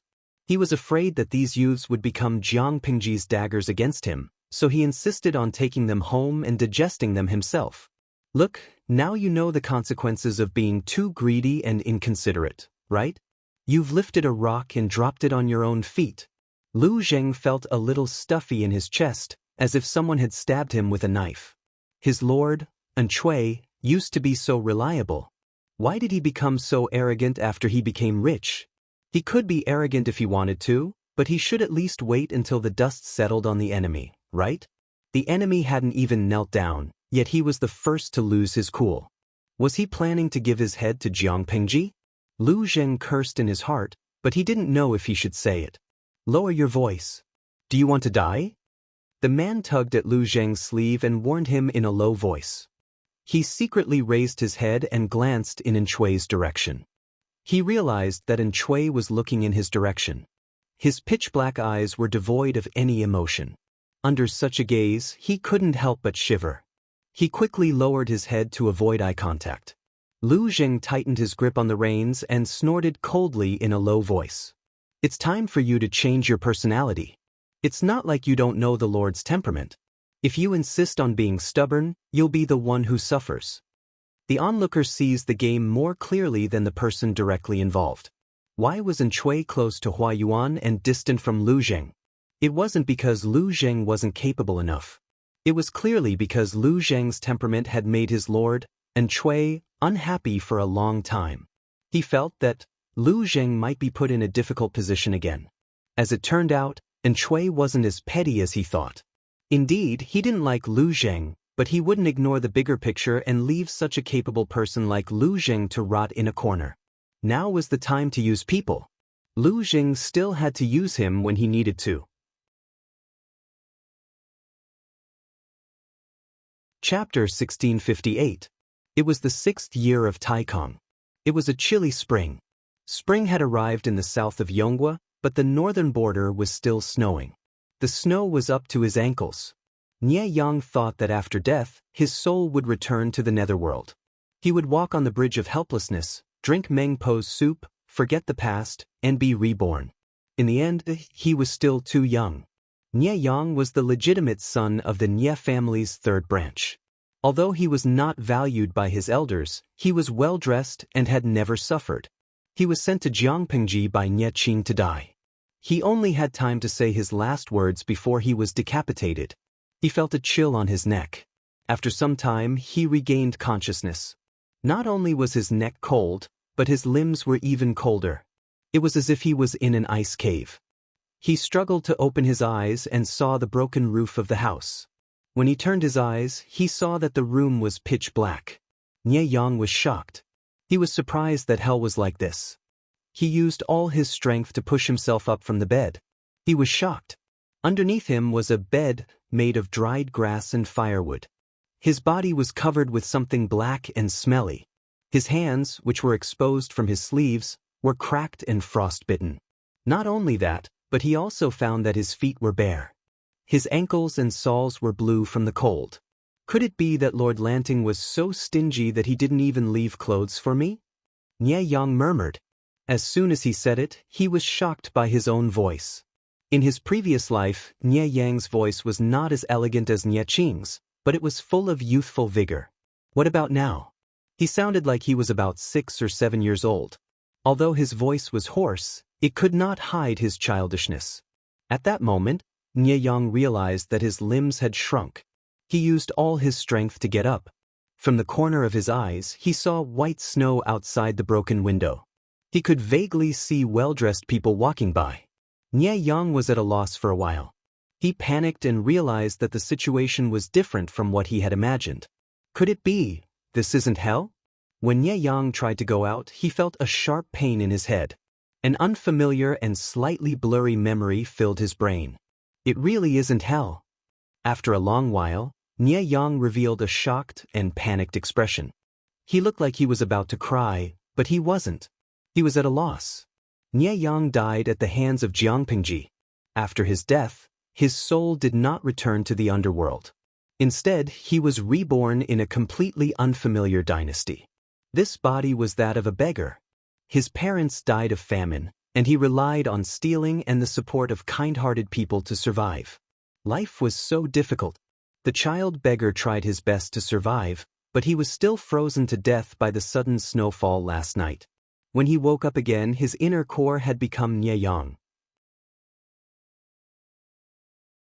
Of course, he was happy to be reborn, but in this situation, he might as well die. Nie Yang sneered, "You've done so much evil in your life, but you still have a chance to start over." This God. He really didn't know if God was treating him well or torturing him on purpose. This body was that of an orphan with no parents, no name, and no family. He was penniless and had no home. He was frozen to death in this broken temple. The people nearby called him dog, and the children called him fool. With such a terrible life, if he didn't have the opportunity, he would probably never be able to turn over a new leaf. Nie Yang was, after all, an ancient person. His thinking was more inclined to believe that this beggar was actually his reincarnation. But for some reason, the soup of Mengpa didn't work, and it made him remember his previous life. According to this line of thinking, his current life situation could be explained. He had done so much evil in his previous life, so there was no glory or wealth in his next life. He could only live a poor life. Nie Yang's lips curled into a somewhat mocking sneer. In his previous life, he had been born into a gentry family and was the son of a respectable noble family. Now he was a beggar. Even if he worked hard, at most he would be ranked among the poor, and people would look down on him. Thinking about it this way, he felt indignant. However, it was too early to think about this. He had to solve the problem of food and warmth first. Nie Yang thought about it and followed his memory to the only private school near the village. The examination system in this world was not quite the same as the evaluation system he knew. It was the imperial examination to select scholars. The form of the imperial examination was somewhat similar to the teaching and promotion system implemented by the Duke of Lanting in Wanzhou. However, fortunately, it was the imperial examination and not the evaluation system. Otherwise, Nie Yang would never be able to climb up in this lifetime. The evaluation of scholars was based on family background and appearance. Talent was actually secondary. Nie Yang's identity in this life was only a beggar. He couldn't even be considered poor. Just based on his family background, he would forever be rejected from officialdom. He still had a chance in the imperial examination to select scholars. Nie Yang endured the cold and hunger and secretly peeked outside the window of the private school. He caught a glimpse of the content of the teacher's lecture and felt a bit more satisfied. Although the history of this dynasty was very different from what he knew, the characters in both were the same. Nie Yang didn't have to be illiterate anymore. The private school teacher also noticed the beggar outside the window but didn't pay much attention. This beggar often came over to pick up the students' leftovers. He looked very pitiful, so the teacher would occasionally soften his heart and give him alms. The teacher randomly tested a few students on yesterday's homework. Every student stuttered, which made him very disappointed. At this time, he heard a murmur outside the window. He listened carefully and didn't miss a single word. He looked again and saw that it was the beggar. "Do you know how to recite?" the teacher asked. Nie Yang was secretly happy, but he said, "I remember everything just now." The teacher was slightly surprised and asked with interest, "Then what else can you recite?" Nie Yang opened his mouth and recited the few analects of Confucius that the teacher said today. It was strange that Confucius and Mencius were still alive in a strange dynasty. How stubborn! The teacher murmured, "How smart! What a pity! If he had money to go to school and receive education, he might even be able to pass the imperial examination. Unfortunately, he was a beggar who didn't know his next meal. No matter how talented he was, it would only be a waste." Nie Yang showed his doubts and asked the teacher about his confusion about one of the analects of Confucius. The teacher smiled indifferently. "What confusion can you have?" It was good enough that he could recite it word for word. How could he have his own opinion? If it was the previous beggar, he probably couldn't. But Nie Yang was different. In terms of talent and learning, 10 teachers together might not be a match for Nie Yang. Nie Yang was born in a noble family in his previous life. The educational resources in front of Nie Yang were the best at that time.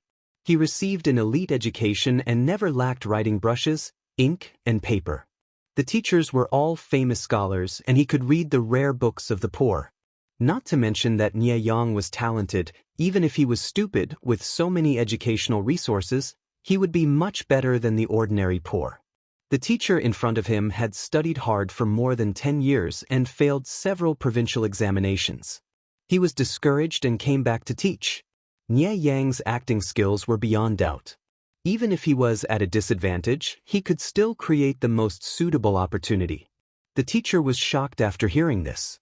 Nie Yang said again, "I can do all kinds of dirty and tiring work. Teacher, please do me a favor and give me something to eat." The teacher frowned. This is not a charity hall. Although he didn't look down on Nie Yang, the strong sarcasm in his words could be heard by anyone who wasn't deaf. Nie Yang had always been a smiling tiger in his previous life. All his emotions were hidden deep in his heart and no one could see them. He knew how to prioritize things. Right now, survival was the most important thing, and he could still endure this little bit of setback. "Although I'm not talented, I know shame." Nie Yang lowered his posture and said word by word, "If you have any work like copying and engraving, I can do it. It's so cold now. If I don't find a way out, I'm afraid I won't be able to survive until spring." Nie Yang had a good eye for people and the teacher in front of him had a good reputation in the surrounding villages.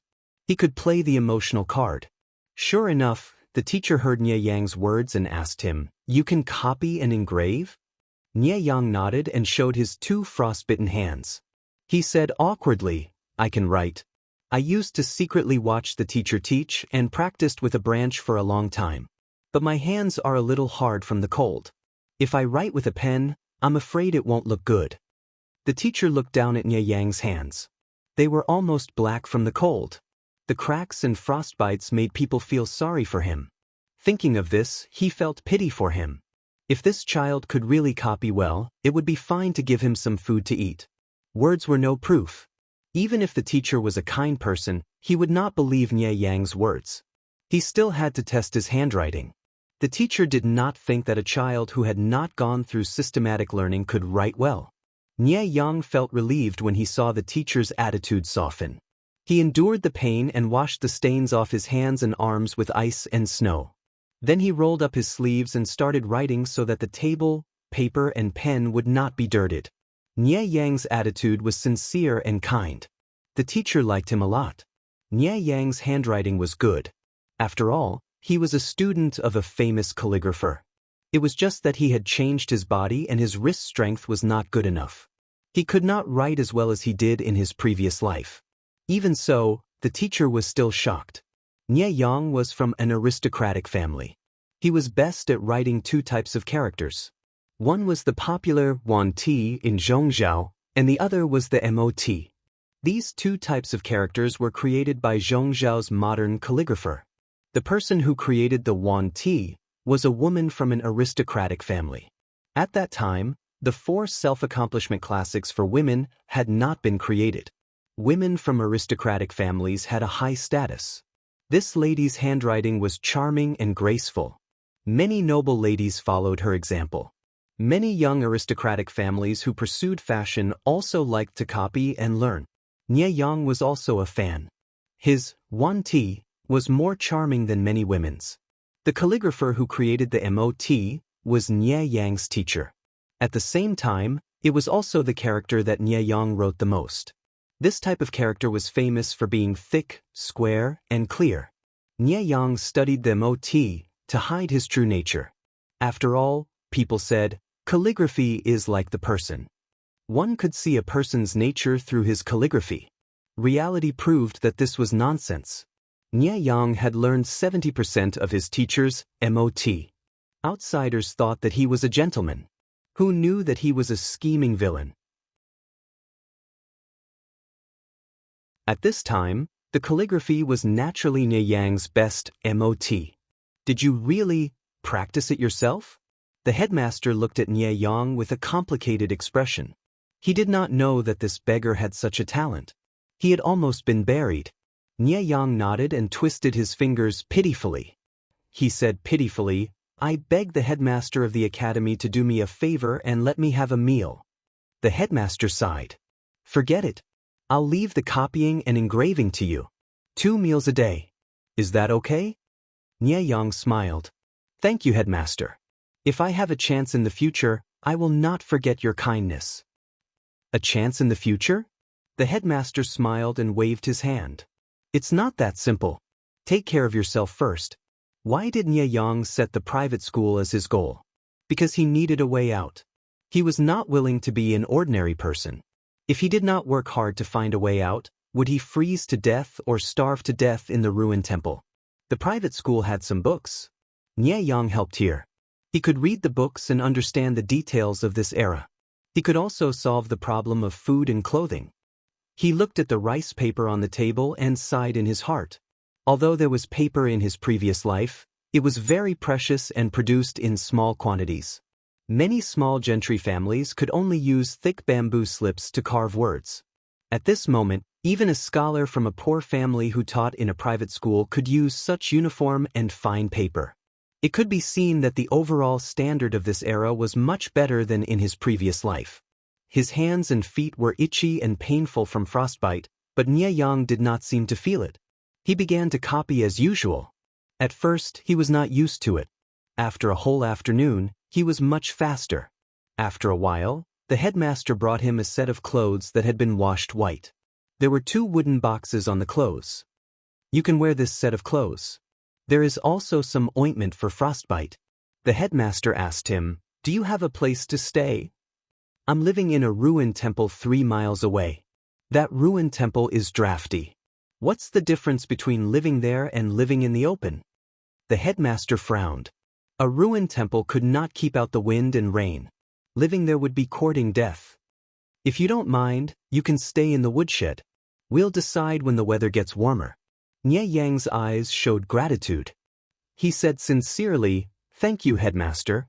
From that day on, Nie Yang lived in the woodshed of the private school peacefully.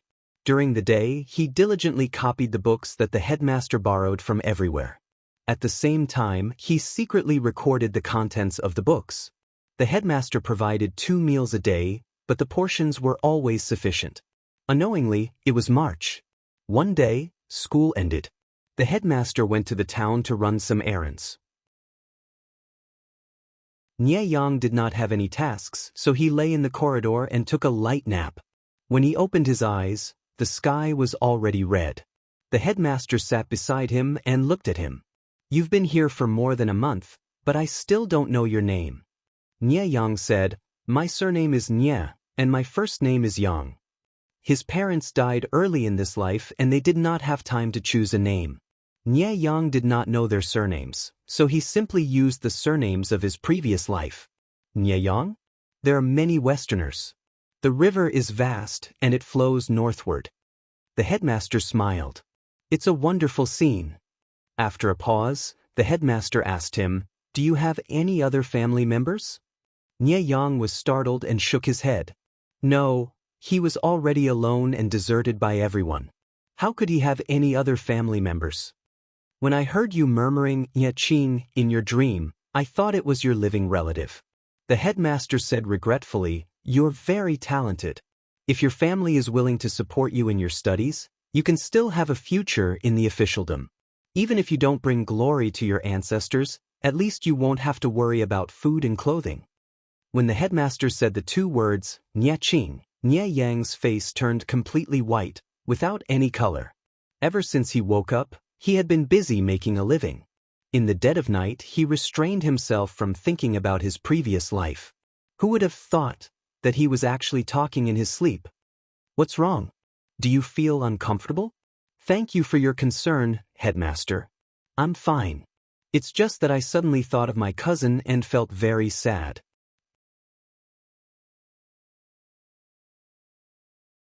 Chapter 1659. Spring left and autumn came, and winter and summer changed seasons. On the outside, Nie Yang looked like a young child, but on the inside he was an adult with deep schemes. He helped the headmaster manage the private school while absorbing the knowledge of this era like a whale sucking in a dragon. The headmaster saw it but did not stop him. He even gave Nie Yang some advice occasionally. In his eyes, Nie Yang was destined to be an extraordinary person. If he had a good future, he would also benefit. When Nie Yang was 10 years old, the headmaster suggested him to try his luck by participating in the county-level exam. The county-level exam was divided into 3 stages: the county exam, and the academy exam. If he passed, he would receive food from the government every month. Even if he could not go further, he would still be much better than an ordinary person. Nie Yang said humbly, "I don't have a good foundation. I'm afraid I won't pass." The headmaster said, "The county-level exam is not as difficult as you think. With your current foundation, you should be able to pass." Participating in the county-level exam required complicated procedures. The headmaster told him to focus on his revision and ran around to complete all the procedures. Nie Yang watched from the side with an indescribable sense of melancholy. Whether it was Nie Qing or this teacher, they did not know what kind of bullshit the real Nie Yang was.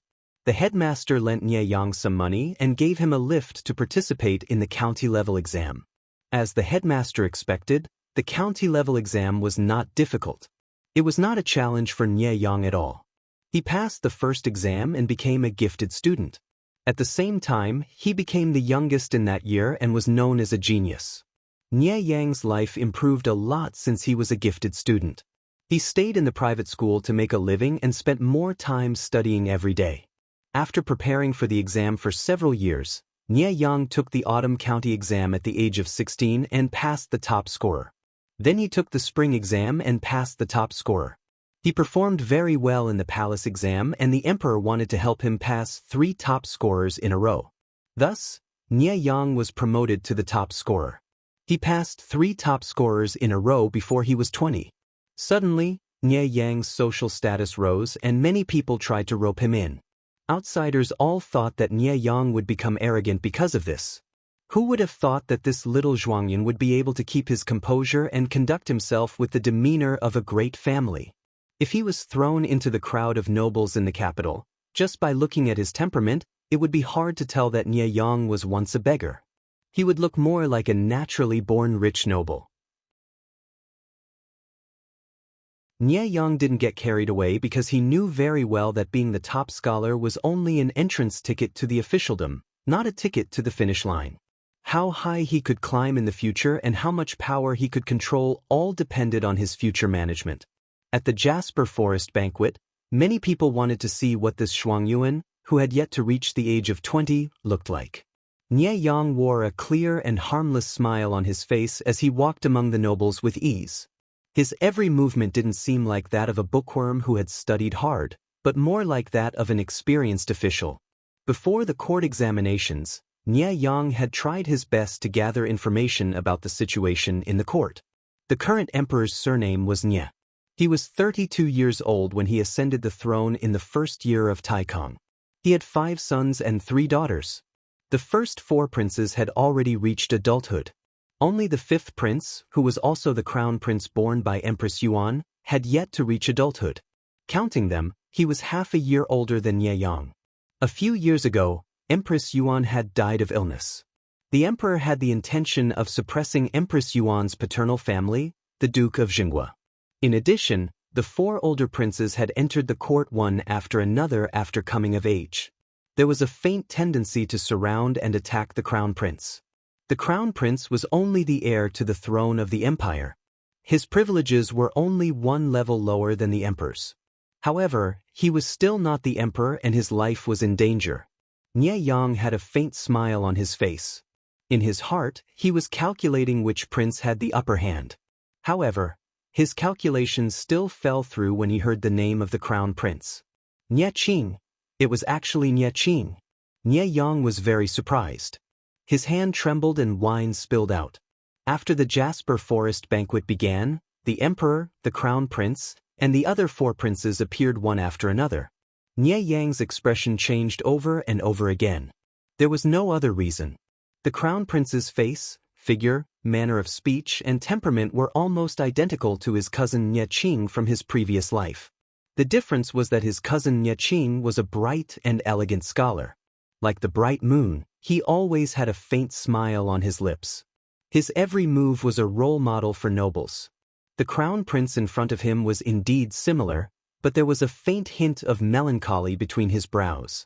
Nie Yang suppressed his wildly beating heart and kept his breathing steady.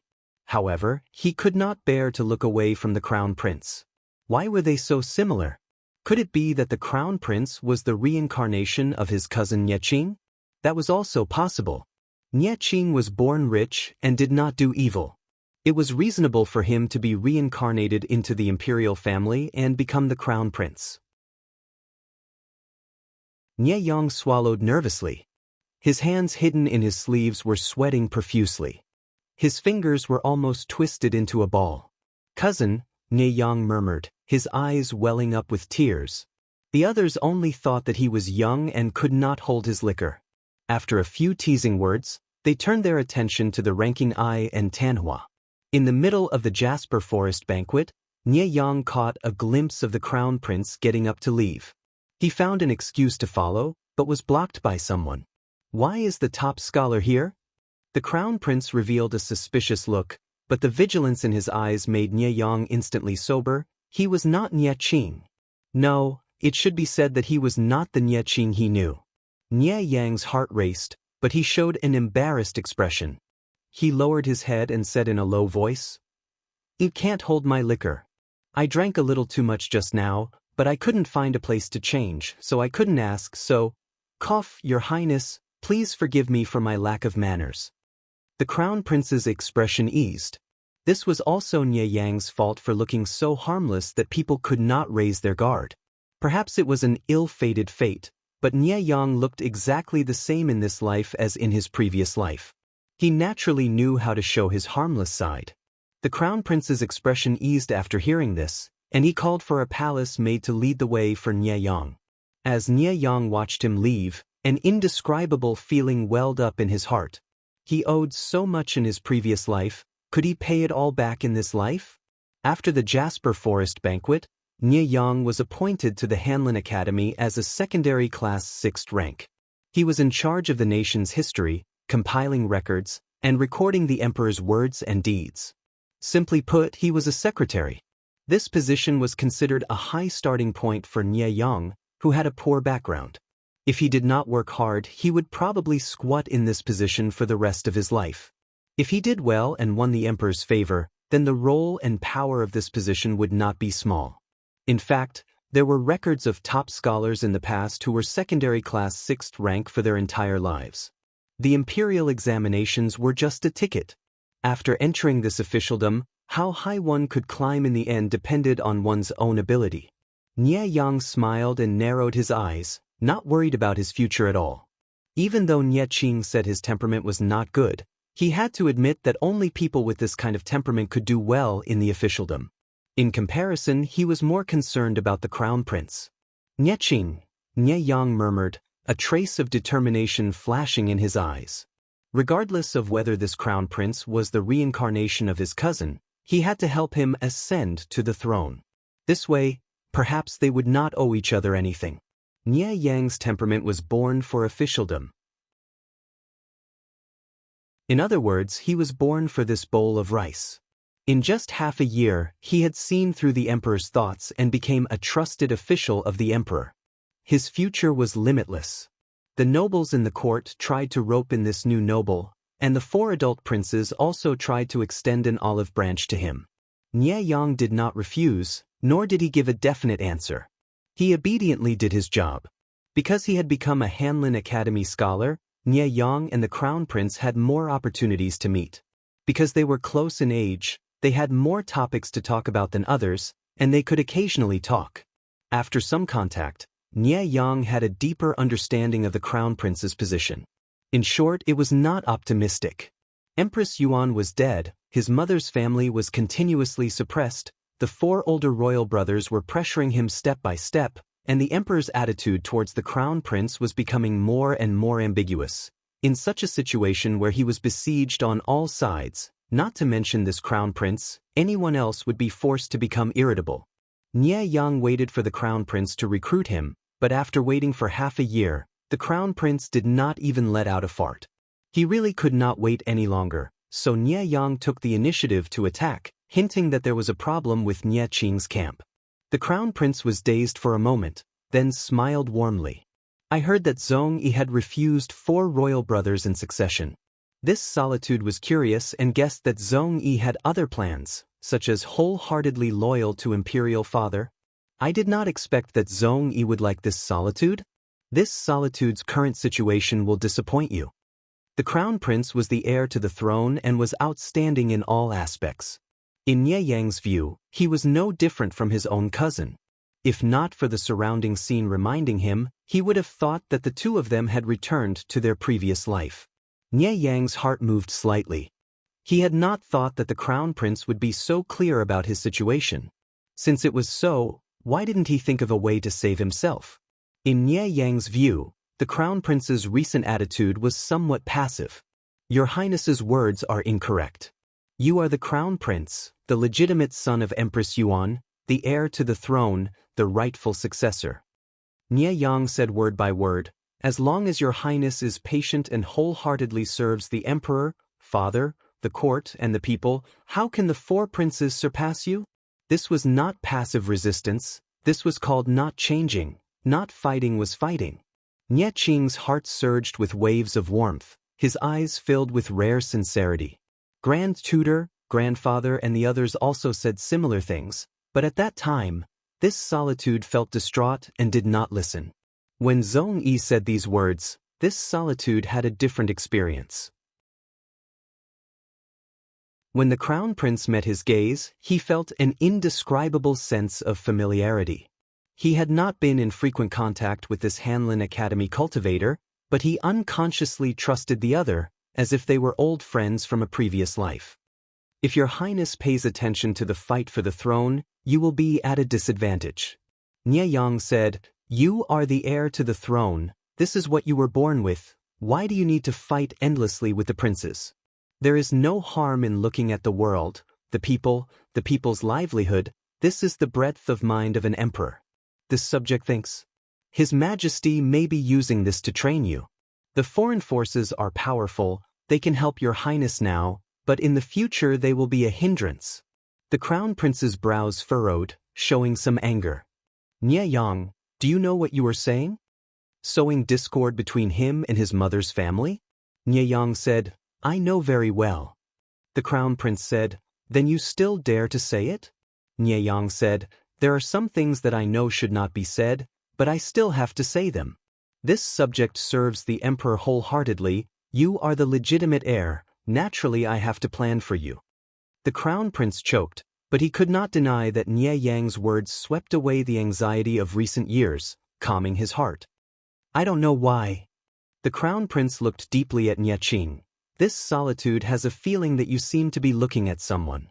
Nie Yang's smile became more difficult, and he said awkwardly, "This subject will say something offensive. This subject has a cousin. He is also called Qing. Last year at the Jasper Forest banquet, this subject heard your highness's name and couldn't help it.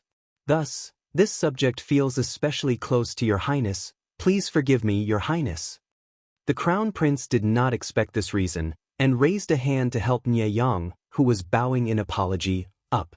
"It's not a big deal," the crown prince said. "Where is your cousin now?" Nie Yang said, "This subject made a mistake, and my cousin unfortunately died young. Before he died, he said to this subject, 'Our friendship is severed, and we will not meet again on the road to the Yellow Springs.'"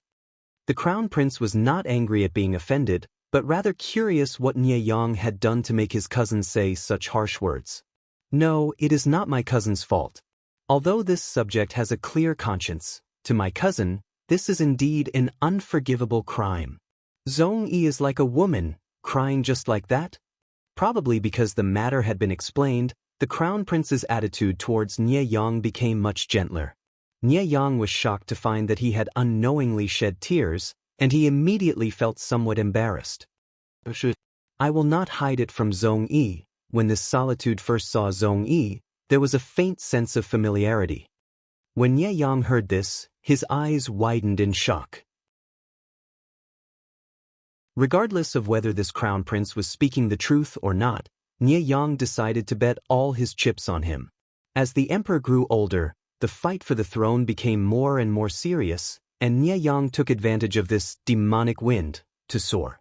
His official career was smooth, and the speed of his promotion was as fast as a rocket. At a young age, he sat in the position of Yuanfu, the head of the civil officials. Although his relationship with the crown prince was good, it was limited to a personal relationship.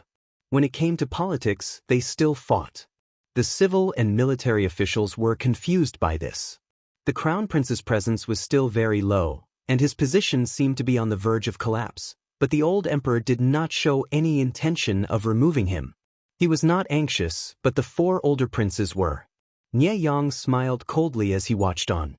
He had secretly schemed, causing the first prince, who had military power, to repeatedly make stupid moves, framing, well, it could not be said to be framing. The first prince did have the intention of forcing the emperor to abdicate, but Nie Yang had just materialized his thoughts and put them into practice. When the second prince supervised the imperial examinations, Nie Yang had exposed a huge case of cheating in the examination that year, and successfully removed him from the imperial examinations. The third prince was the son of the imperial concubine, so he had some influence in the imperial harem and the court. Nie Yang had started with the imperial concubine's mother's family. In this world, there were only stains that had not been found, and there were no clean, and dignified nobles. The fourth prince was even simpler. Nie Yang himself was an Oscar winner, so how could he not see that the fourth prince, who seemed uncompetitive, was actually very scheming and scheming? Nie Yang would not be merciful to his own kind. In just a few years, he had defeated all the princes. He had eliminated his political enemies at the front, and the crown prince, Nie Qing, had taken care of things for him from behind, so that the old emperor would not find out. After 2 years, the old emperor abdicated as the crown prince.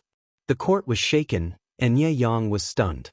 On the eve of his ascension to the throne, the old emperor had looked at him meaningfully, but the crown prince had asked Nie Yang if he had any plans for the future. Nie Yang thought for a long time. "First, I will be a powerful official. Second, I will block my cousin on the road to the Yellow Springs. He said that we would not meet again on the road to the Yellow Springs, but I insist on seeing him." Nie Yang looked into the crown prince's eyes and said lightly, "Whether he admits it or not, I have repaid what I owe him." The crown prince laughed involuntarily. What if he doesn't admit it?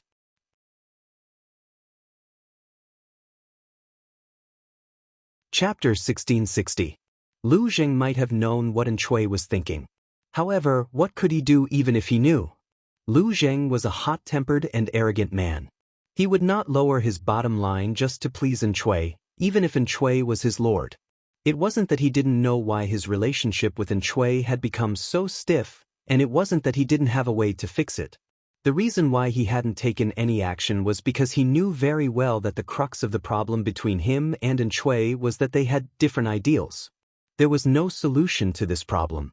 Unless Chui was fundamentally changed or LV Zheng abandoned himself, he and Chui were destined to walk in opposite directions. For many people, in order to climb up, they could give up anything. Lu Zheng also wanted to stand out, but if the price was his bottom line, he would not agree. Thus, the current situation was more or less because Lu Zheng had no choice but to go with the flow. No matter how much Lu Zheng cursed his lord in his mind, he still had to do what he had to do. Ever since Chui had brought troops to support the front line, the expansion speed of Jiang Pingji's troops had been greatly curbed. After half a month of small-scale confrontations, the troops of both sides were in a stalemate. They were like fire and water, and it looked like an ultimate war was about to break out. Foster father, how could Lord Chui treat you like this? Kong Xintong was like a trapped beast, pacing back and forth in the tent. She stomped her feet twice as if she was venting her anger, her eyes wide open. Have you finished reciting today's copy of the Analects of Confucius? What are you angry about? Lu Zheng had lost a lot of weight these days. There were piles of bamboo slips and official documents on his desk. He rarely had the time to look up at his indignant adopted daughter. He put down his brush, rubbed his wrist and sighed. Sit down. Don't walk back and forth in the tent. You're making foster father dizzy. Don't be angry, your little mouth is so angry that you can hang a wine cup on it.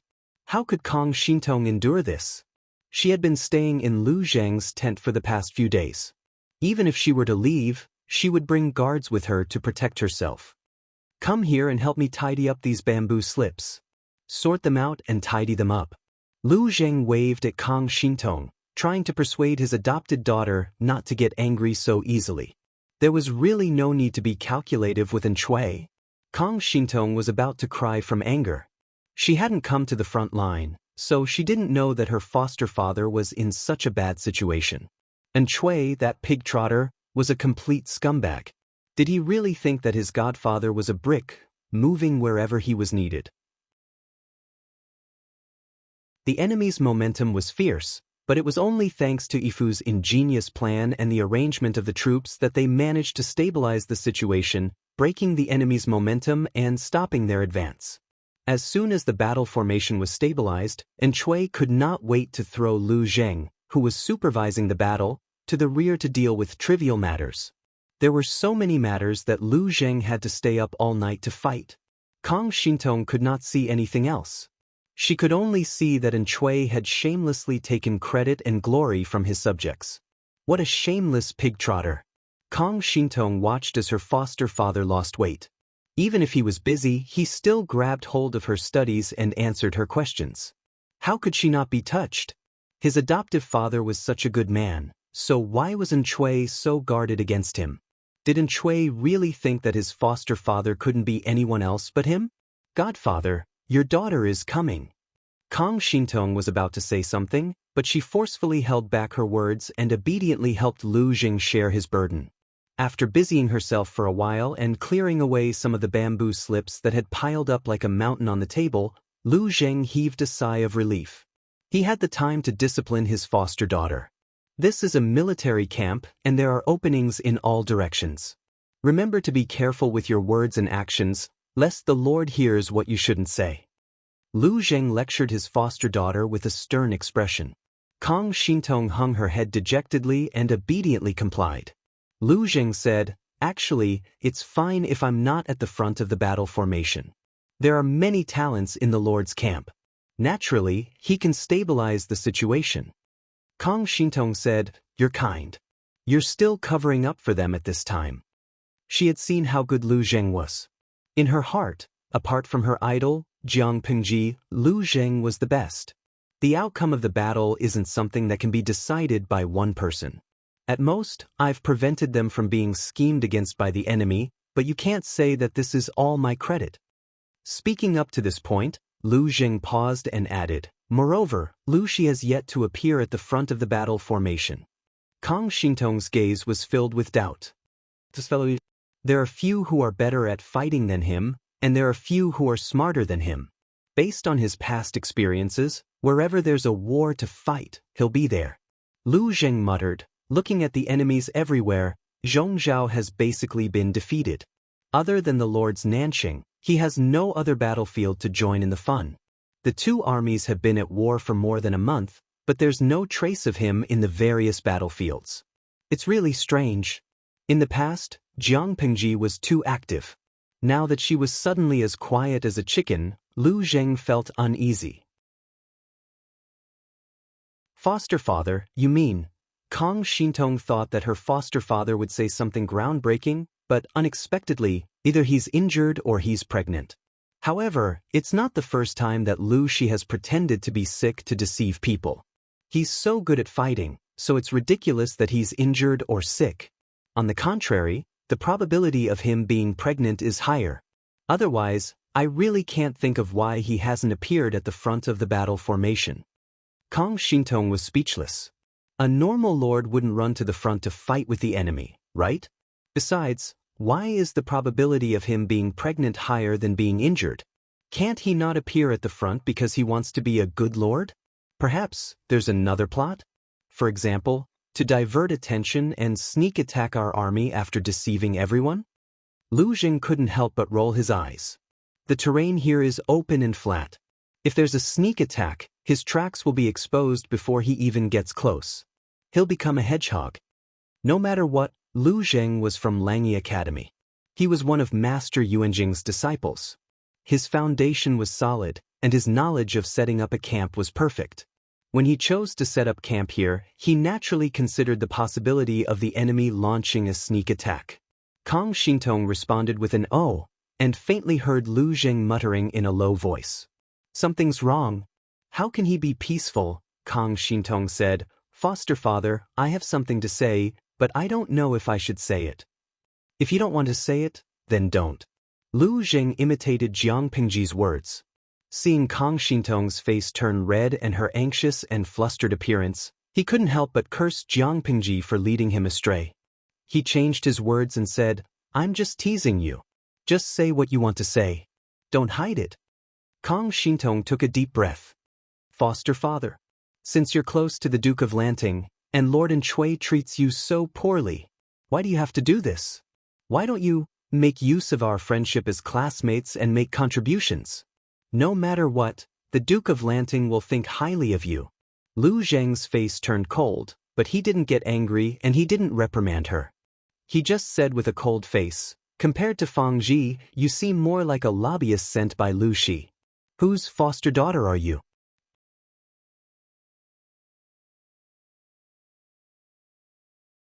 Chapter 1661. Kang Xintong lowered her head timidly. There's no room for discussion. You're still young and don't understand.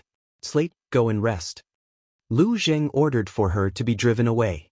Kang Xintong knew she had said something wrong and looked nervous and afraid. She bit her lower lip so hard that a mark appeared. Here, godfather, sleep early too. Don't tire yourself out. Kang Xintong retreated. Lu Zheng stared at the candlelight in a daze. This child is still too young. Lu Zheng sighed softly as if he was lamenting. If Kang Xintong had been calmer, she would have realized that Lu Zheng didn't despise her for saying such treacherous words. He didn't even reprimand her. It could be seen that Lu Zheng wasn't completely loyal to Enchui. He even had many complaints. Just as Lu Zheng had said, Kang Xintong was too young. Her thoughts were all natural and didn't know the twists and turns. Lu Zheng's personality determined that he wasn't someone who would surrender without a fight. Flattery was better than death. It was the same even if Enchui was a pig. After this conversation, Lu Zheng was no different than usual. Kang Xintong, on the other hand, felt guilty and regretful. She had been too impulsive. Even though it was for her godfather's good, he had assisted Enchui for so long. He couldn't just give up. Kang Xintong was regretting when a loud horn sounded outside the tent. The drums were beating like thunder, causing the sand on the ground to tremble. Her heart tightened. She secretly opened the tent's curtain and looked outside. Although she couldn't see anything from here, She could feel a murderous aura choking her throat and preventing her from breathing as she looked at the much emptier military camp and the sound of the war drums coming from afar. Kong Shintong looked at the hurried figures and murmured softly, "There's another battle. Is Godfather all right?" The battle had lasted from dawn to dusk. During this time, many wounded soldiers had been carried back from outside. Some of the wounded soldiers were bathed in blood and looked like blood people. Their original appearance could not be seen. Some of them had broken limbs and wreckage, and their human forms could not be seen. All of them were in so much pain that they wanted to die. Moans of pain flowed from the corners of their lips. Almost none of them had their arms or legs intact. Their bodies were covered in wounds. If she wasn't still alive, Kong Shintong would have suspected that she had come to the underworld. Kong Shintong obeyed Lu Zheng's warning and did not dare to run around. Every time the battle started, she would hide in her tent. While his heart was beating like a drum, he listened to the movements outside. Even though Jiang Pingji was her idol, she knew that once An Chui was defeated, the military camp would be in danger. Not only would she be in danger, but her godfather would also meet with misfortune. Therefore, every time there was a war, she would worry for a long time, from the moment the war drums sounded until the gongs sounded to retreat. He was worried that Jiang Pingji would lose and that his foster father would be in danger. She asked someone to leave some food for LV Zheng. She cooked a small stove to keep him warm so that he could eat hot food as soon as he came back. Perhaps it was because the enemy's offensive had become much fiercer and the war was in a tight situation. Lu Zheng did not deal with his chores for the past 2 days. He was summoned by An Chui for a meeting before dawn and did not return even when the moon was high in the sky. Not knowing how the battle situation was, Kong Shintong yawned next to the small stove. When she woke up, she did not see Lu Zheng return. Could it be that we've lost today? Kong Shintong recalled the number of wounded soldiers she saw during the day. The number was indeed greater than the previous few times, and it looked even more tragic. She hugged her knees and waited for a while. Finally, she heard familiar footsteps coming from outside the tent. Kong Shintong was energized and her sleepiness disappeared completely. "Godfather!" she called out. The tent flap was lifted. With the help of a few candles in the tent, she could barely see who it was. "Why aren't you sleeping?" Lu Zheng was slightly stunned. Kong Shintong had already stepped forward to welcome him. He subconsciously took a step back, but it was still too late. Kong Shintong smelled the scent of blood on his body and her expression changed drastically. Kong Shintong asked hurriedly, "Is Godfather injured?" Lu Zheng raised his hand to cover his left arm and shook his head. "Swords have no eyes in front of a battle. It's inevitable that he will be injured." Kong Shintong said, "Godfather is the military supervisor. He's in the middle of the army. How can he be injured so easily?" Unless the formation of the 3 armies was broken by the enemy and the enemy rushed into their own formation, it was possible that Lu Zheng, who was heavily protected, would be accidentally injured. Lu Zheng's brows showed some fatigue. He said, "Today's battle situation is not optimistic. The enemy's combat power is extremely strong, while our army—" He wanted to say something but stopped. In terms of the number of troops in the 3 armies, An Chui undoubtedly had a great advantage. They were almost twice as many as the enemy. But, in terms of overall combat quality, the elites under Jiang Pingji's command obeyed orders strictly. Their ability to carry out battles was extremely strong, and the combat power they displayed was naturally tyrannical. Even without Jiang Pingji, who was a bug in the game, charging and killing at the front, they gradually suppressed An Chui's arrogance. Lu Zheng had seen countless storms and waves, but he had never wanted to curse like he did today. Look at the enemy's combat quality, look at his own people's ability to carry out their tasks. The troops under Jiang Pingji's command used their actions to tell An Chui that numbers didn't mean everything. Their quality was inferior to the enemy's, and An Chui had recruited so many ordinary young men in such a short period of time who were waving flags and shouting battle cries. They had forcefully lowered the overall quality of the troops. Over the past few days, Lu Zheng had tasted what it meant to be powerless. He almost couldn't suppress his negative emotions. In his mind, he had several formations to deal with the enemy. He cooperated with the chief commander to issue military orders, but the effect was far from what he had expected. It was as if his brain was active and he tried to control his body to counterattack and defend against the enemy, but his limbs wouldn't listen to him. He was either paralyzed and stiff, or he was flailing about. He could only watch helplessly as the enemy's raised blade pierced into his body. Lu Zheng had returned so late that day, not only because he was injured, but more importantly, because Chui had made him stay behind and reprimanded him. Everyone knew what the crux of the matter was, but no one stood up for Lu Zheng. They didn't dare to say it. What did they say? That the overall combat power of the army wasn't strong because the quality of the troops that Chui had forcibly recruited was too weak. Not only did they not increase their combat power, but they were also holding them back? If they said that, it would be tantamount to questioning Chui's decision and ability. No one wanted to commit a crime when Chui was furious. Lu Zheng became the scapegoat. Of course, Chui still had a sense of propriety. Although he said it was a reprimand, he actually didn't say anything harsh. After all, his trusted aide and right-hand man, Hua Yuan, wasn't here. He still needed to rely on Lu Zheng now. He couldn't completely offend him and disappoint him. Kang Xintong was silent. She only brought the warm food to Lu Zheng, hoping that he would eat a little. "I'm afraid that in this battle, I'll try my best to help you settle down." Jiang Pingji still didn't participate in the battle, but the army led by Fu Wang was assisted by a few famous strategists. Lu Zheng was surrounded by useless teammates. He had the heart but not the strength. Before the situation worsened, he planned to first find a way out for Kang Xintong and ensure her safety. "I'm not going anywhere." Kang Xintong refused resolutely.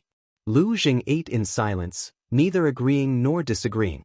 Without waiting for Lu Zheng to come up with a plan, bad news arrived 2 days later. It shocked the entire army and made them anxious and uneasy. 200,000 dawn of rations had been stolen. Chui was so angry that his entire body trembled. He killed the general who was responsible for escorting the rations. In his heart, he even cursed 18 generations of Jiang Pingji's ancestors. Lu Zheng frowned slightly. Jiang Pingji, who had been in seclusion for 2 months, had appeared. She seized 200,000 dawn of rations in one move. Lu Zheng sighed and said, "It's really her style. It was fine if she didn't move, but once she did, she would kill." In response, Jiang Pingji expressed her apology. "Me."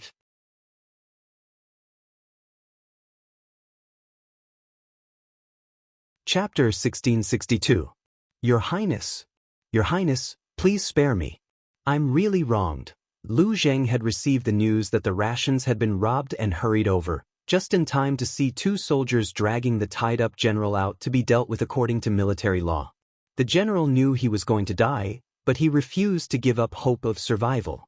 Seeing Lu Zheng's figure from the corner of his eye, he hurriedly straightened his neck and shouted, "Military counselor! Military counselor! I'm wronged. I've been diligent in supervising the rations. I've never betrayed my lord."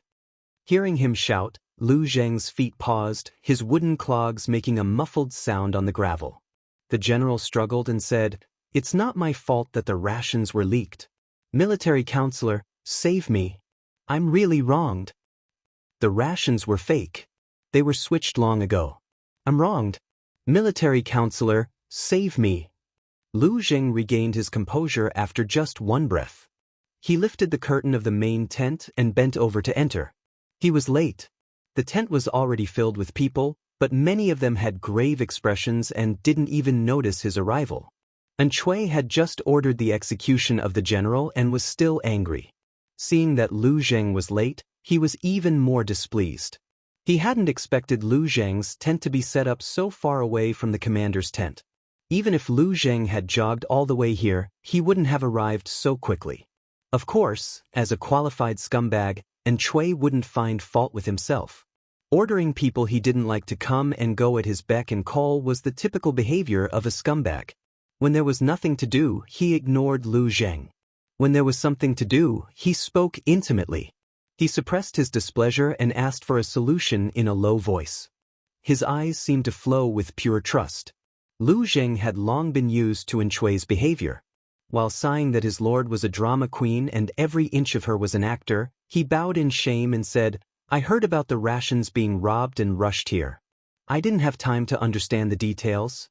Chui choked, feeling even more suffocated. Seeing that Chui had nothing to say, Lu Zheng turned his head to ask the others what had happened. Chui silently swallowed the roiling scolding in his throat. He suppressed his irritation and waited for Lu Zheng to understand what had happened. 200,000 dawn of rations was not a small number, and it was also related to the army's consumption for a while, so the troops guarding the rations naturally did not dare to slack off.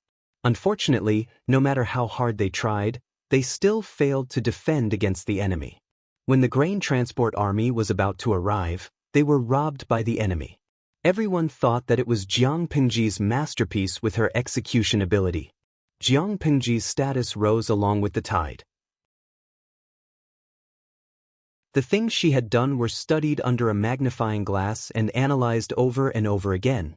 As her enemies, Chui and the others naturally knew how many things this fiend had done that made people tremble in fear just by hearing her name. After the analysis, they unanimously threw the blame to her. Little did they know that after Jiang Pingji turned over a new leaf, she did not roam the front lines anymore, let alone bring people to rob rations.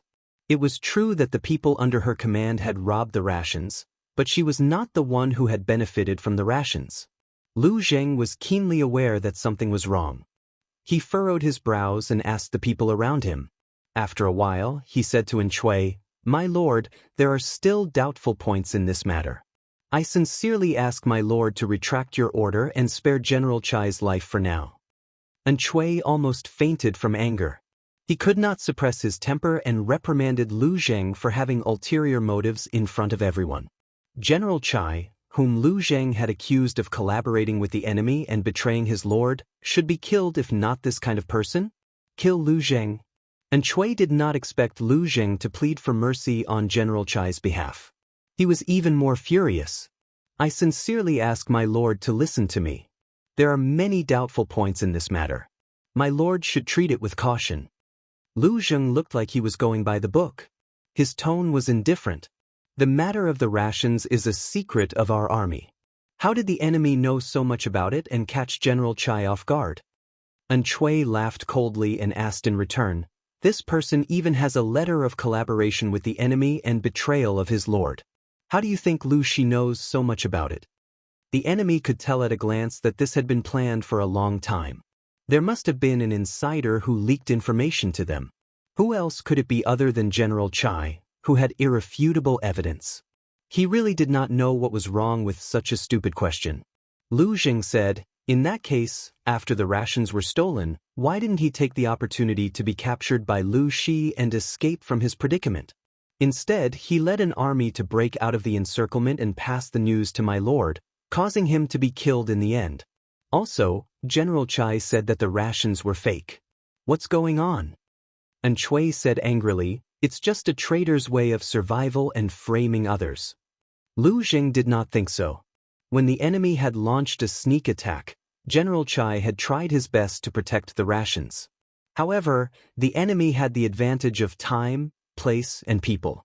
They had suddenly attacked and caught everyone off guard. With a ferocious move, the soldiers guarding the rations had been beaten senseless. General Chai had tried his best to delay the enemy but to no avail. In the end, he had no choice but to burn all the rations. They could not use them, and the rations could not fall into the enemy's hands. In the end, the rations on the top were normal, but the rations on the bottom were disguised. They did not contain rations at all. When General Chai discovered this, he was completely stunned. This was far more terrifying than an enemy's sneak attack. Chui wanted to kill him, so he revealed this matter. In the end, no one believed him.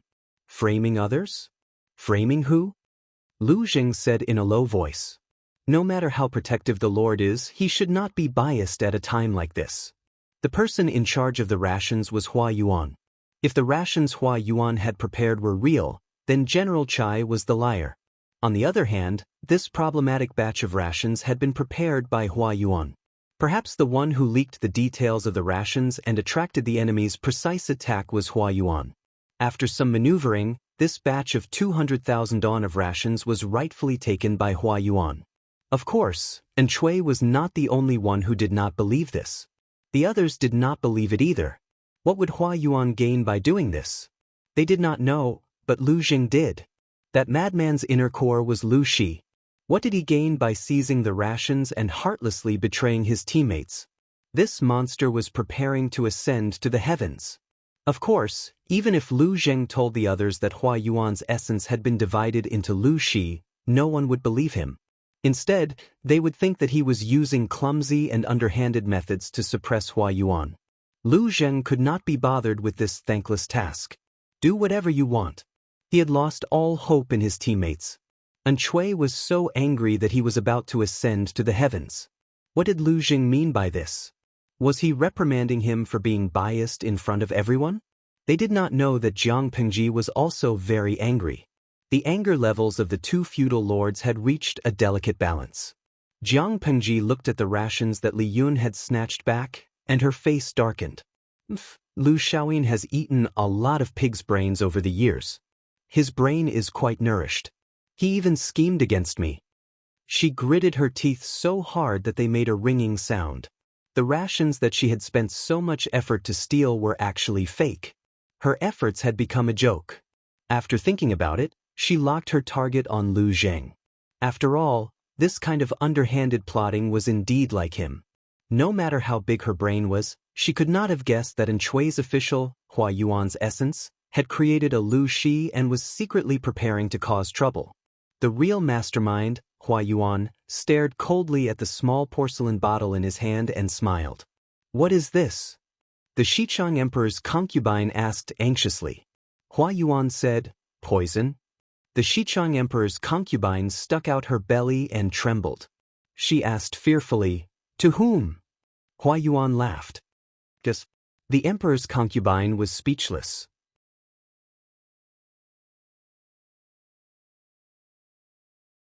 Chapter 1663.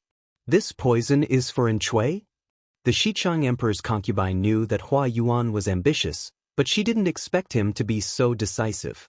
He actually wanted to poison Chui. No matter how bad Chui was, his trust in Hua Yuan and importance to him was unquestionable. He even valued Hua Yuan and neglected Lu Zheng.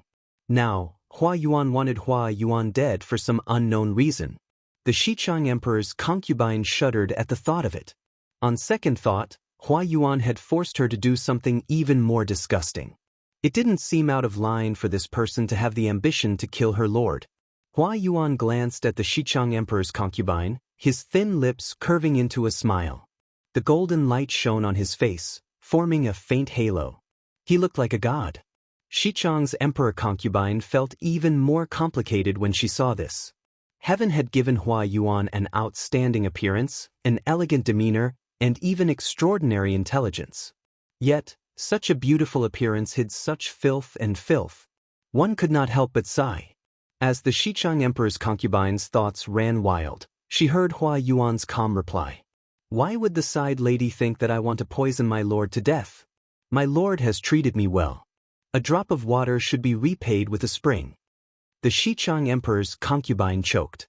Her face contorted. A drop of water should be repaid with a spring? The spring, he mentioned, was secretly transplanting a large patch of green grassland on his lord's head. Not only did he transplant the grassland, but he also manipulated it in secret. He relied on Chui's trust to tamper with the rations. She wasn't wrong. The rations that Li Yun had gone through so much trouble to rob had been intentionally given away by Hua Yuan. Only 10% of the rations were real. The other 90% were fake. Hua Yuan had secretly leaked information to lure the enemy over to rob the rations. Jiang Pengji had taken the bait and sent people to rob the rations. The 200,000 don of provisions were easily taken away by the enemy. Through this method, Hua Yuan managed to keep this batch of rations for himself in a justifiable manner. The Xichang Emperor's concubine and the prince felt uneasy. Hua Yuan's methods were so vicious and swift. Could they really gain even the slightest bit of advantage from him? The Empress concubine did her best to suppress the fear, worry, and fear in her heart, and forced out an extremely stiff smile. Hua Yuan had secretly embezzled a huge amount of rations and didn't even care about the lives and deaths of the frontline soldiers. Even a 3-year-old child wouldn't believe that he didn't have the intention to rebel.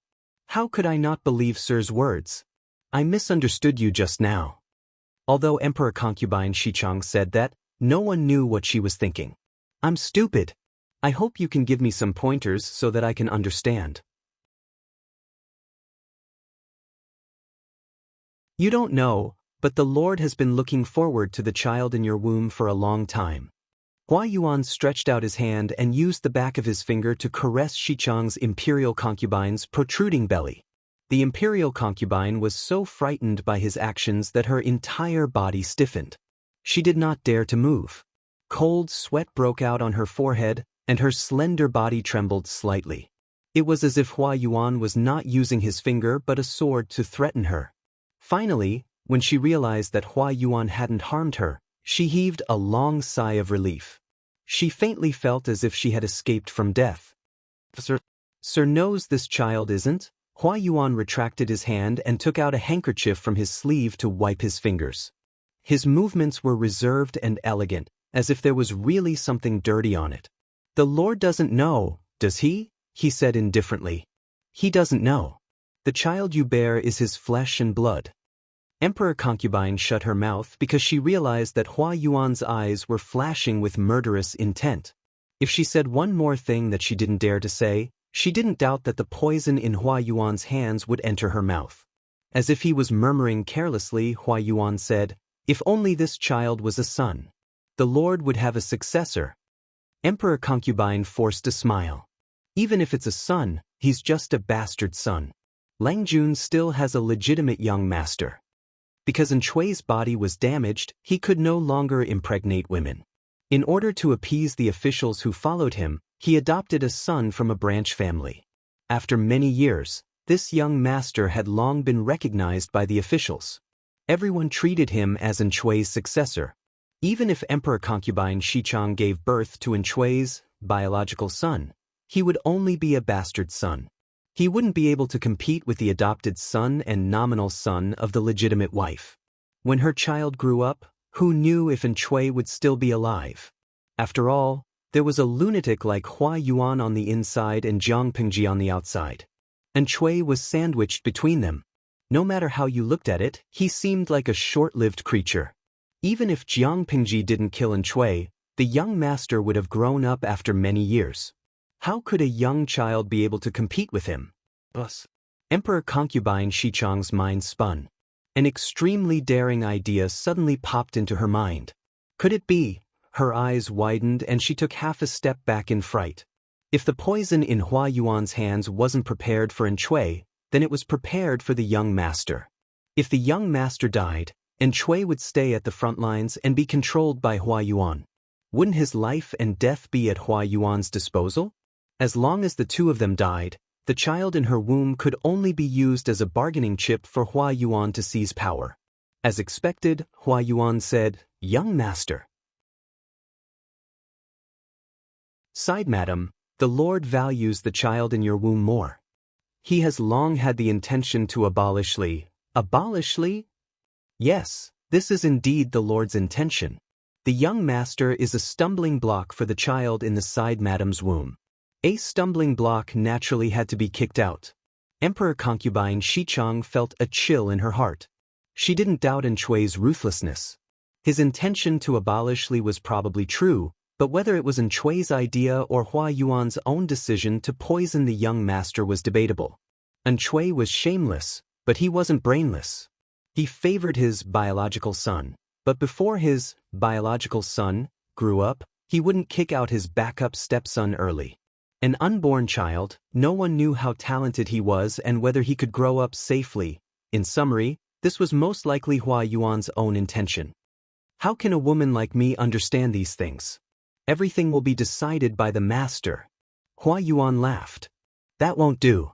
I'll need a little help from the Side Madam. Emperor concubine Xichang's eyelids twitched violently. What kind of help? Hua Yuan leaned forward and whispered a few words into her ear.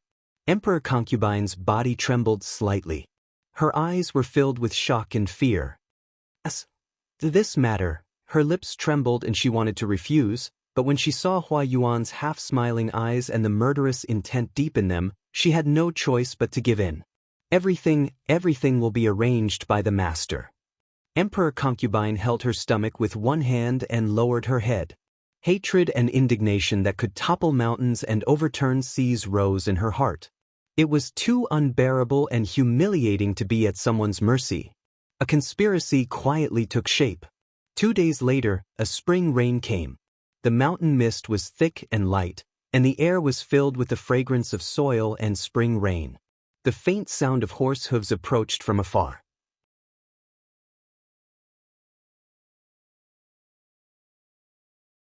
Chapter 1664.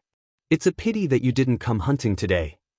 The weather had been good these days, so the youth had asked Hua Yuan out to hunt with him. However, Hua Yuan had been troubled by the looting of rations and could only decline the youth's invitation. The youth was disappointed, but he also understood that business was more important. He didn't dare to act recklessly. Ever since Chui's side wife had gotten pregnant, the youth could clearly feel that his father treated him differently. For example, during this war, as the heir who was about to reach adulthood, he had been left behind. It was said to be for protection, but honestly, did he need such protection in troubled times? A few years ago, the youth had gone to Dongqing with his master, Hua Yuan, to seek an alliance. At that time, there was no mention of protection. Why did Chui suddenly say protection when he was about to reach adulthood? On the surface, it was protection, but in reality, it was weakening the relationship between the youth and Chui's subjects. The youth wasn't stupid. He naturally realized it. However, he couldn't tell anyone about it. He could only suppress it in his heart. As an idler, and also to show his father how harmless he was, he had been addicted to hunting and pleasure. His master, Hua Yuan, had even lectured him seriously. Don't be addicted to pleasure and neglect your studies and government affairs. The youth could only smile bitterly. He didn't dare look up at Hua Yuan's disappointed eyes. He hadn't grown his wings yet and could only rely on Chui. Even a sneeze from Chui made his heart jump and his thoughts run wild. The only fortunate thing was that his master, Hua Yuan, was the only person who had maintained a normal attitude toward him after the incident. Because they were rare, they were precious. The youth saw how Hua Yuan treated him, so he naturally trusted and respected him even more. He looked at the prey hanging from the horse's back and seemed to think of something. The corners of his lips curled involuntarily, and his eyes curved into 2 crescent moons. His clear eyes were filled with a smile. He was very good-looking. Even though he still looked a little young, his bearing had already been developed. Anyone who saw such an outstanding youth in the wilderness would probably think that they had seen a beautiful spirit. I'm lucky today. This wasn't a good season for hunting. The prey had just survived winter and were skinny, not as plump as they were in autumn. However, the prey today were all good. Their fur was smooth and beautiful. The youth planned to pick the best and give it to Hua Yuan. The servant who served the youth cursed his bad luck.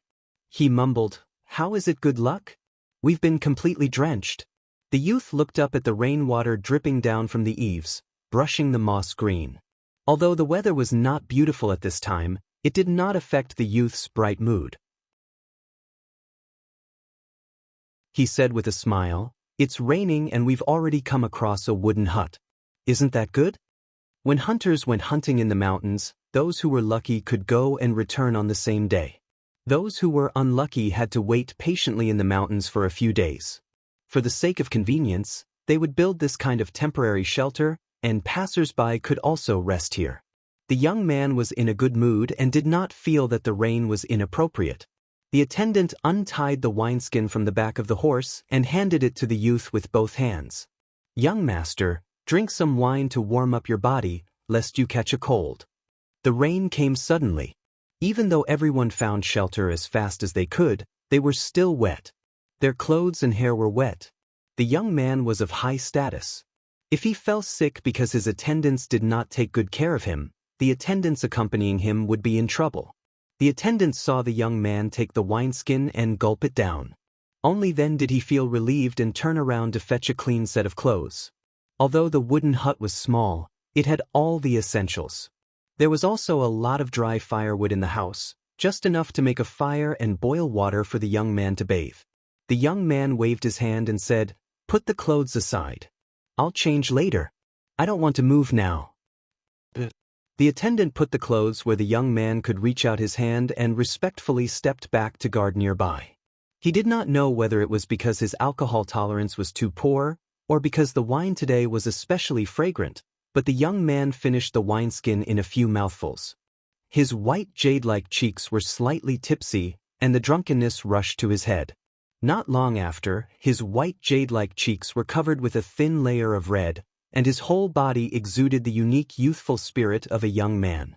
He did not care at first, but soon noticed something strange. A familiar yet strange hot wave spread from inside to outside, making his skin hot and red. He could not help but raise his hand to loosen his clothes to cool down. This feeling, the young man was a little angry. "What's with this wine?" The attendant heard the commotion and rushed over. Hearing the young man's question, he was shocked. "Young master, wasn't this wine given by Master Hua Yuan?" The young man suddenly remembered something, and his expression became slightly unnatural. It turned out that this wine was found by the young man's concubine from somewhere and given to the young man. The young man knew that it was rare wine, so he gave it to Hua Yuan. Hua Yuan had been busy with the military rations recently and had not rested for several days. He was not in the mood to taste the wine, so he asked the young man to pack most of the wine back. In other words, this problematic wine should have been done by the young man's concubine. Thinking of this, the young man's cheeks burned like a burning cloud. He was ashamed, angry, and hateful. The women in the inner residence would really do anything to be favored. Fortunately, the teacher did not drink it. If he did, he might make a fool of himself. The young man's face turned pale, then green, then purple, and finally black. The attendant was a very discerning person. He did not know what had happened, but it did not prevent him from taking the opportunity to flatter the young man. He said flatteringly, "I see that the young master looks tired. Why don't you go in and rest?" The young man felt uncomfortable, but he nodded in agreement. Just as he was about to get up, his body suddenly froze on the spot. He did not know whether he should get up or not. It was very awkward. He had been dreaming since he was 13. 2 years ago, his father and Chui had prepared 2 intelligent and beautiful concubines for him to learn about human relationships. With these experiences, he naturally knew what the changes in his body meant. He immediately became even more embarrassed. He unnaturally tightened his legs. However, he was dressed more professionally today, so the reaction under his abdomen was slightly more obvious. The attendant's sharp eyes saw the small tent under his abdomen and understood. The young man was extremely embarrassed. He ran into the farmhouse as if he was escaping and slammed the door shut. This kind of farmhouse was a place for hunters to rest. The environment was simple, but it could shelter them from the wind and rain. There were guards outside, so ordinary hunters could not enter. The young man glanced at his abdomen, and his face became even more ashen. The attendant was a clever person. He asked in a low voice, "Young master, do you want to call for someone?" "We'll see. There's no need for now." The young man replied in a hoarse voice. Even his breath was hot. The accompanying attendants were all men in their teens or 20s. There were no women.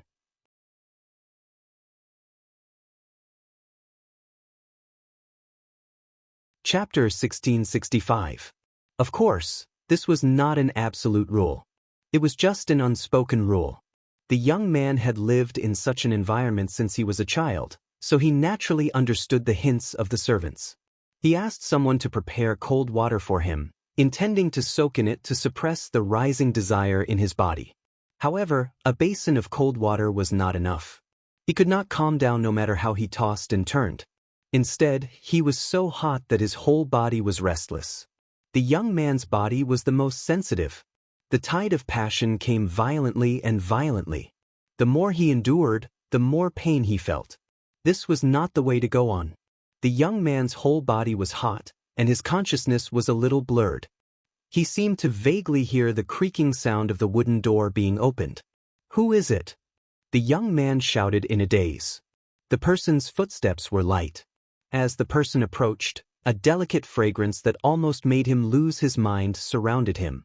The young man opened his eyes to look, but a soft and fragrant hand covered his eyes, making him see darkness.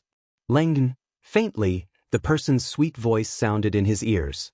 His sensitive earlobe was sucked by the other person's hot and wet mouth. The young man could not bear it. He raised his hand and pushed the person away, pressing her to the ground. He looked closer and saw that the other person was wearing a thin veil. Her delicate outline was hidden behind the veil, faintly discernible. Only her eyes were clear and moving. The other person seemed to be frightened by his actions. She opened her mouth slightly and let out a short scream. It was as if someone was using a soft feather to tickle the young man's heart, making him lose his mind. It was drizzling outside, but the passion in the room was intense. Not long after, there was a movement that made people blush. The young man, who was occupied by his instincts, did not notice that the person's lower abdomen was protruding, and she began to struggle and call for help. When the drizzle outside stopped, the passion in the room also came to an end. The sunset outside added a bit of a ghost. The young man woke up from his sleep and got up in a daze. He keenly noticed that something was wrong. There was another person's breathing next to him. He turned his head and saw a woman with a protruding lower abdomen and tearful cheeks lying next to him. At first glance, this person's profile was slightly familiar. The young man's memories before he fell asleep quickly came back, and the memory of the passion also flashed in front of his eyes. The young man was shocked and shivered. He recalled the appearance of the woman before her hair was scattered. It was clearly a married woman. Then he looked at her lower abdomen. The youth's face was like an overturned palette with all kinds of colors. At this time, the woman moaned and opened her eyes. When she saw the youth's appearance, she screamed and sat up. She covered her stomach with one hand and grabbed the scattered clothes to cover her body with the other. Because of this, the young man also saw the woman's appearance clearly, and it was as if he had been struck by lightning. Wasn't this person his adoptive father and Chui's side wife, the empress concubine from Xichang, his adoptive mother? Unfilial son. How could you do such a despicable thing? Are you worthy of your father? Without waiting for the youth to come back to his senses, Princess Concubine of Xichang cried and slapped him. At that moment, Princess Concubine Xichang's maidservant barged in. She was scared out of her wits by the situation. Anyone with a discerning eye would know what had happened to the two people in the room. One was Chui's concubine, and she was pregnant. The other was Chui's adopted son, currently the rightful heir. These two were mother and son in name, but now they were actually together? Princess Concubine Xichang was in so much pain that she wanted to die. Her hair was messy, and her exposed skin was bruised. It was obvious that she had been forced by her stepson. Because of the maidservant, the youth did not even have the chance to make up for it. There was only one thought in his mind: it's over. But my stomach.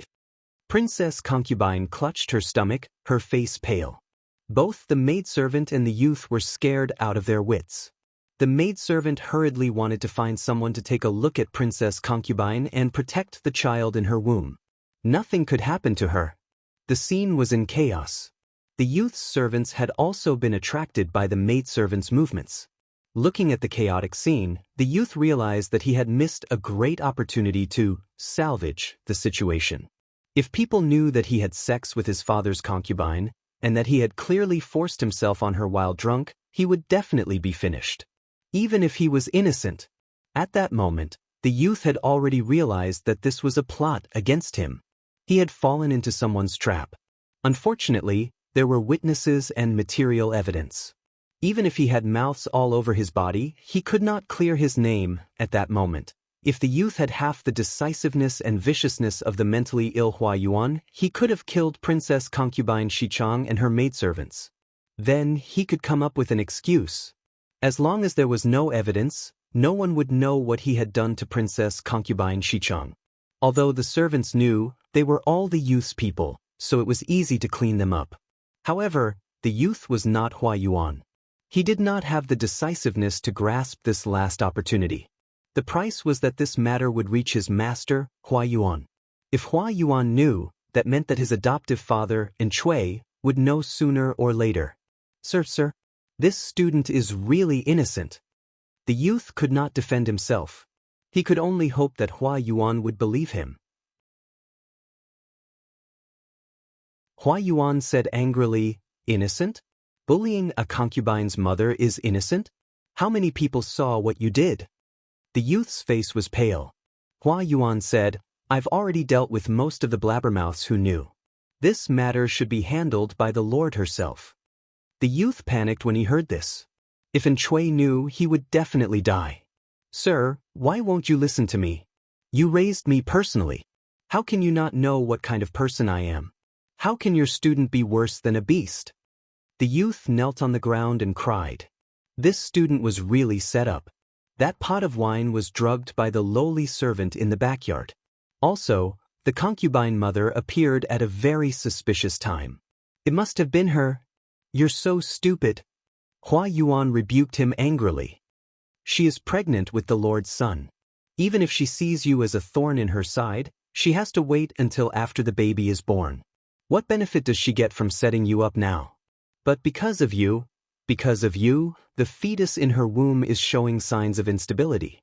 If it weren't for the doctor's superb medical skills and her good foundation, this fetus would definitely not be able to survive. Anyone with a discerning eye can see that no matter who schemes against you, she would never scheme against you. Not only can you not get away with this excuse, you even have a guilty conscience." The youth had already lost his mind. His mind was a mess, and he trembled all over. Hua Yuan said, "Your attendants said that they heard a woman crying for help in the room. They went up to investigate but were scolded by you. There are witnesses and material evidence. How do you expect me to believe your words? Did you bully your concubine mother after drinking, or were you set up? What I think is not important. What's important is what outsiders think and what the Lord thinks.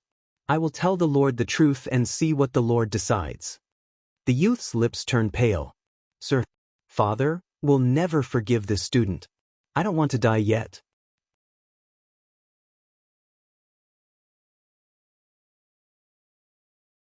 Chapter 1666. Because of Hua Yuan's refusal, the youth could only leave anxiously. Before he left, he even looked back 3 times. Hua Yuan watched him leave but said nothing. His expression was solemn. The youth could only give up for now. "Sir, what should we do now?" Xichang's empress concubine thought that Hua Yuan would poison the youth to death quickly. She had never expected that he would do nothing even after several days. As long as the youth did not die, Xichang's empress concubine would live in fear. She was afraid that Hua Yuan would abandon her and become a useless pawn. She had followed Hua Yuan's instructions and walked down a path of no return. She schemed that the youth had an affair with her. If the youth and Chui did not die, she would be the one to die when the child in her womb was born. With Chui's temperament, how could he tolerate his concubine being tainted by an adopted son? If Chui found out that the child in her womb was not his, Xichang's empress concubine would probably wish for death. She was like a drowning person, clutching tightly to the straw in her hands before she died. Xichang's empress concubine held her obvious belly with one hand and carefully leaned against the table, afraid that something would happen to the child. "I have done everything according to Sir's instructions. There is no turning back. If Sir abandons me now, I really do not know what to do." Her face was filled with tenderness. One could not help but reach out to smooth her frowning brows. Of course, this person did not include Hua Yuan.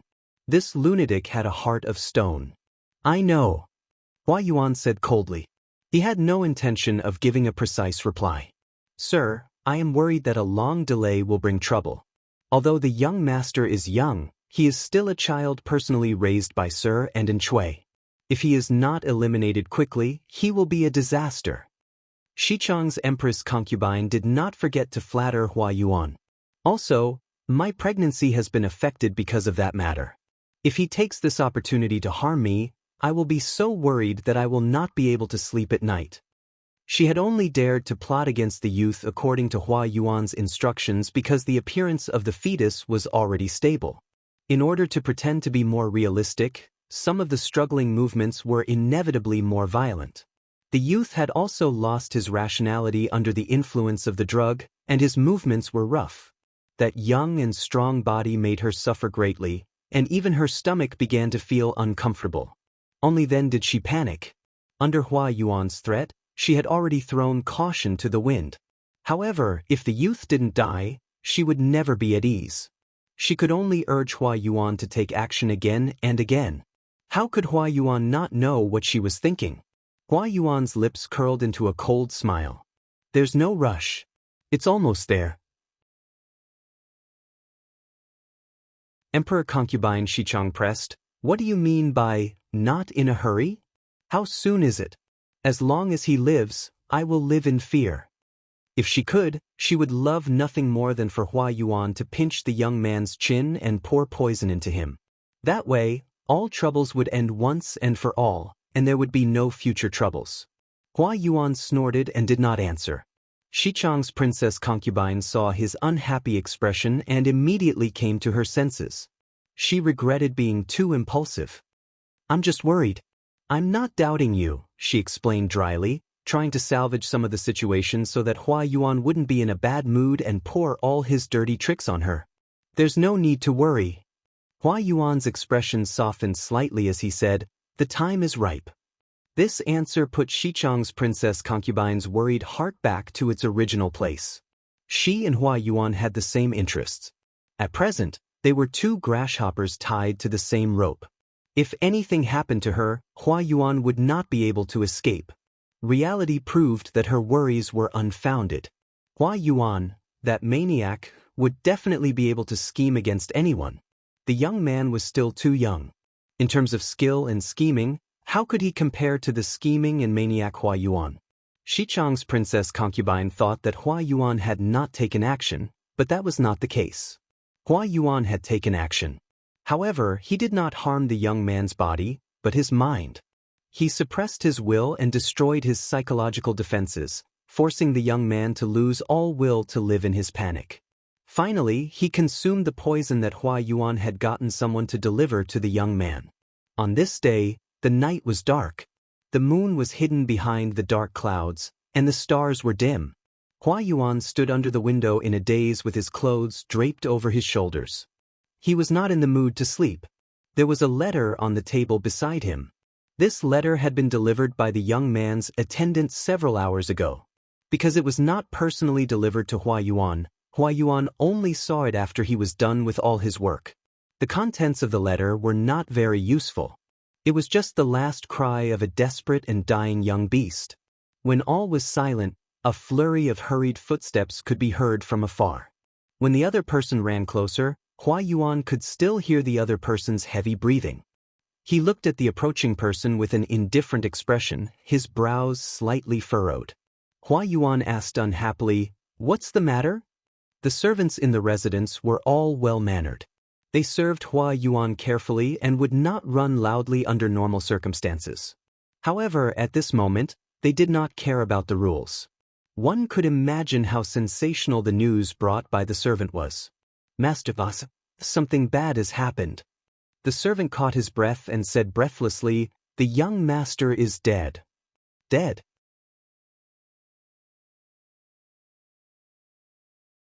"Yes, the news just came. The young master committed suicide by ingesting poison. He's already gone." The servant trembled as he finished speaking. His eyes stared unblinkingly at Hua Yuan. His muscles tensed as he moved forward to catch the grieving Hua Yuan. Unexpectedly, Hua Yuan's reaction was beyond the servant's expectations. He thought that based on the deep relationship between Hua Yuan and the young master, even if he did not faint from grief, he would be horrified upon hearing this. However, Hua Yuan's expression did not change at all. It was as if the one who died was not his student, but an insignificant child beggar. He did not even ask how he died. It was as if Hua Yuan had already expected this and had been waiting for this news to come. The servant was frightened by his own guess. He hurriedly lowered his head, afraid that Hua Yuan would see an expression that he should not have. I already know.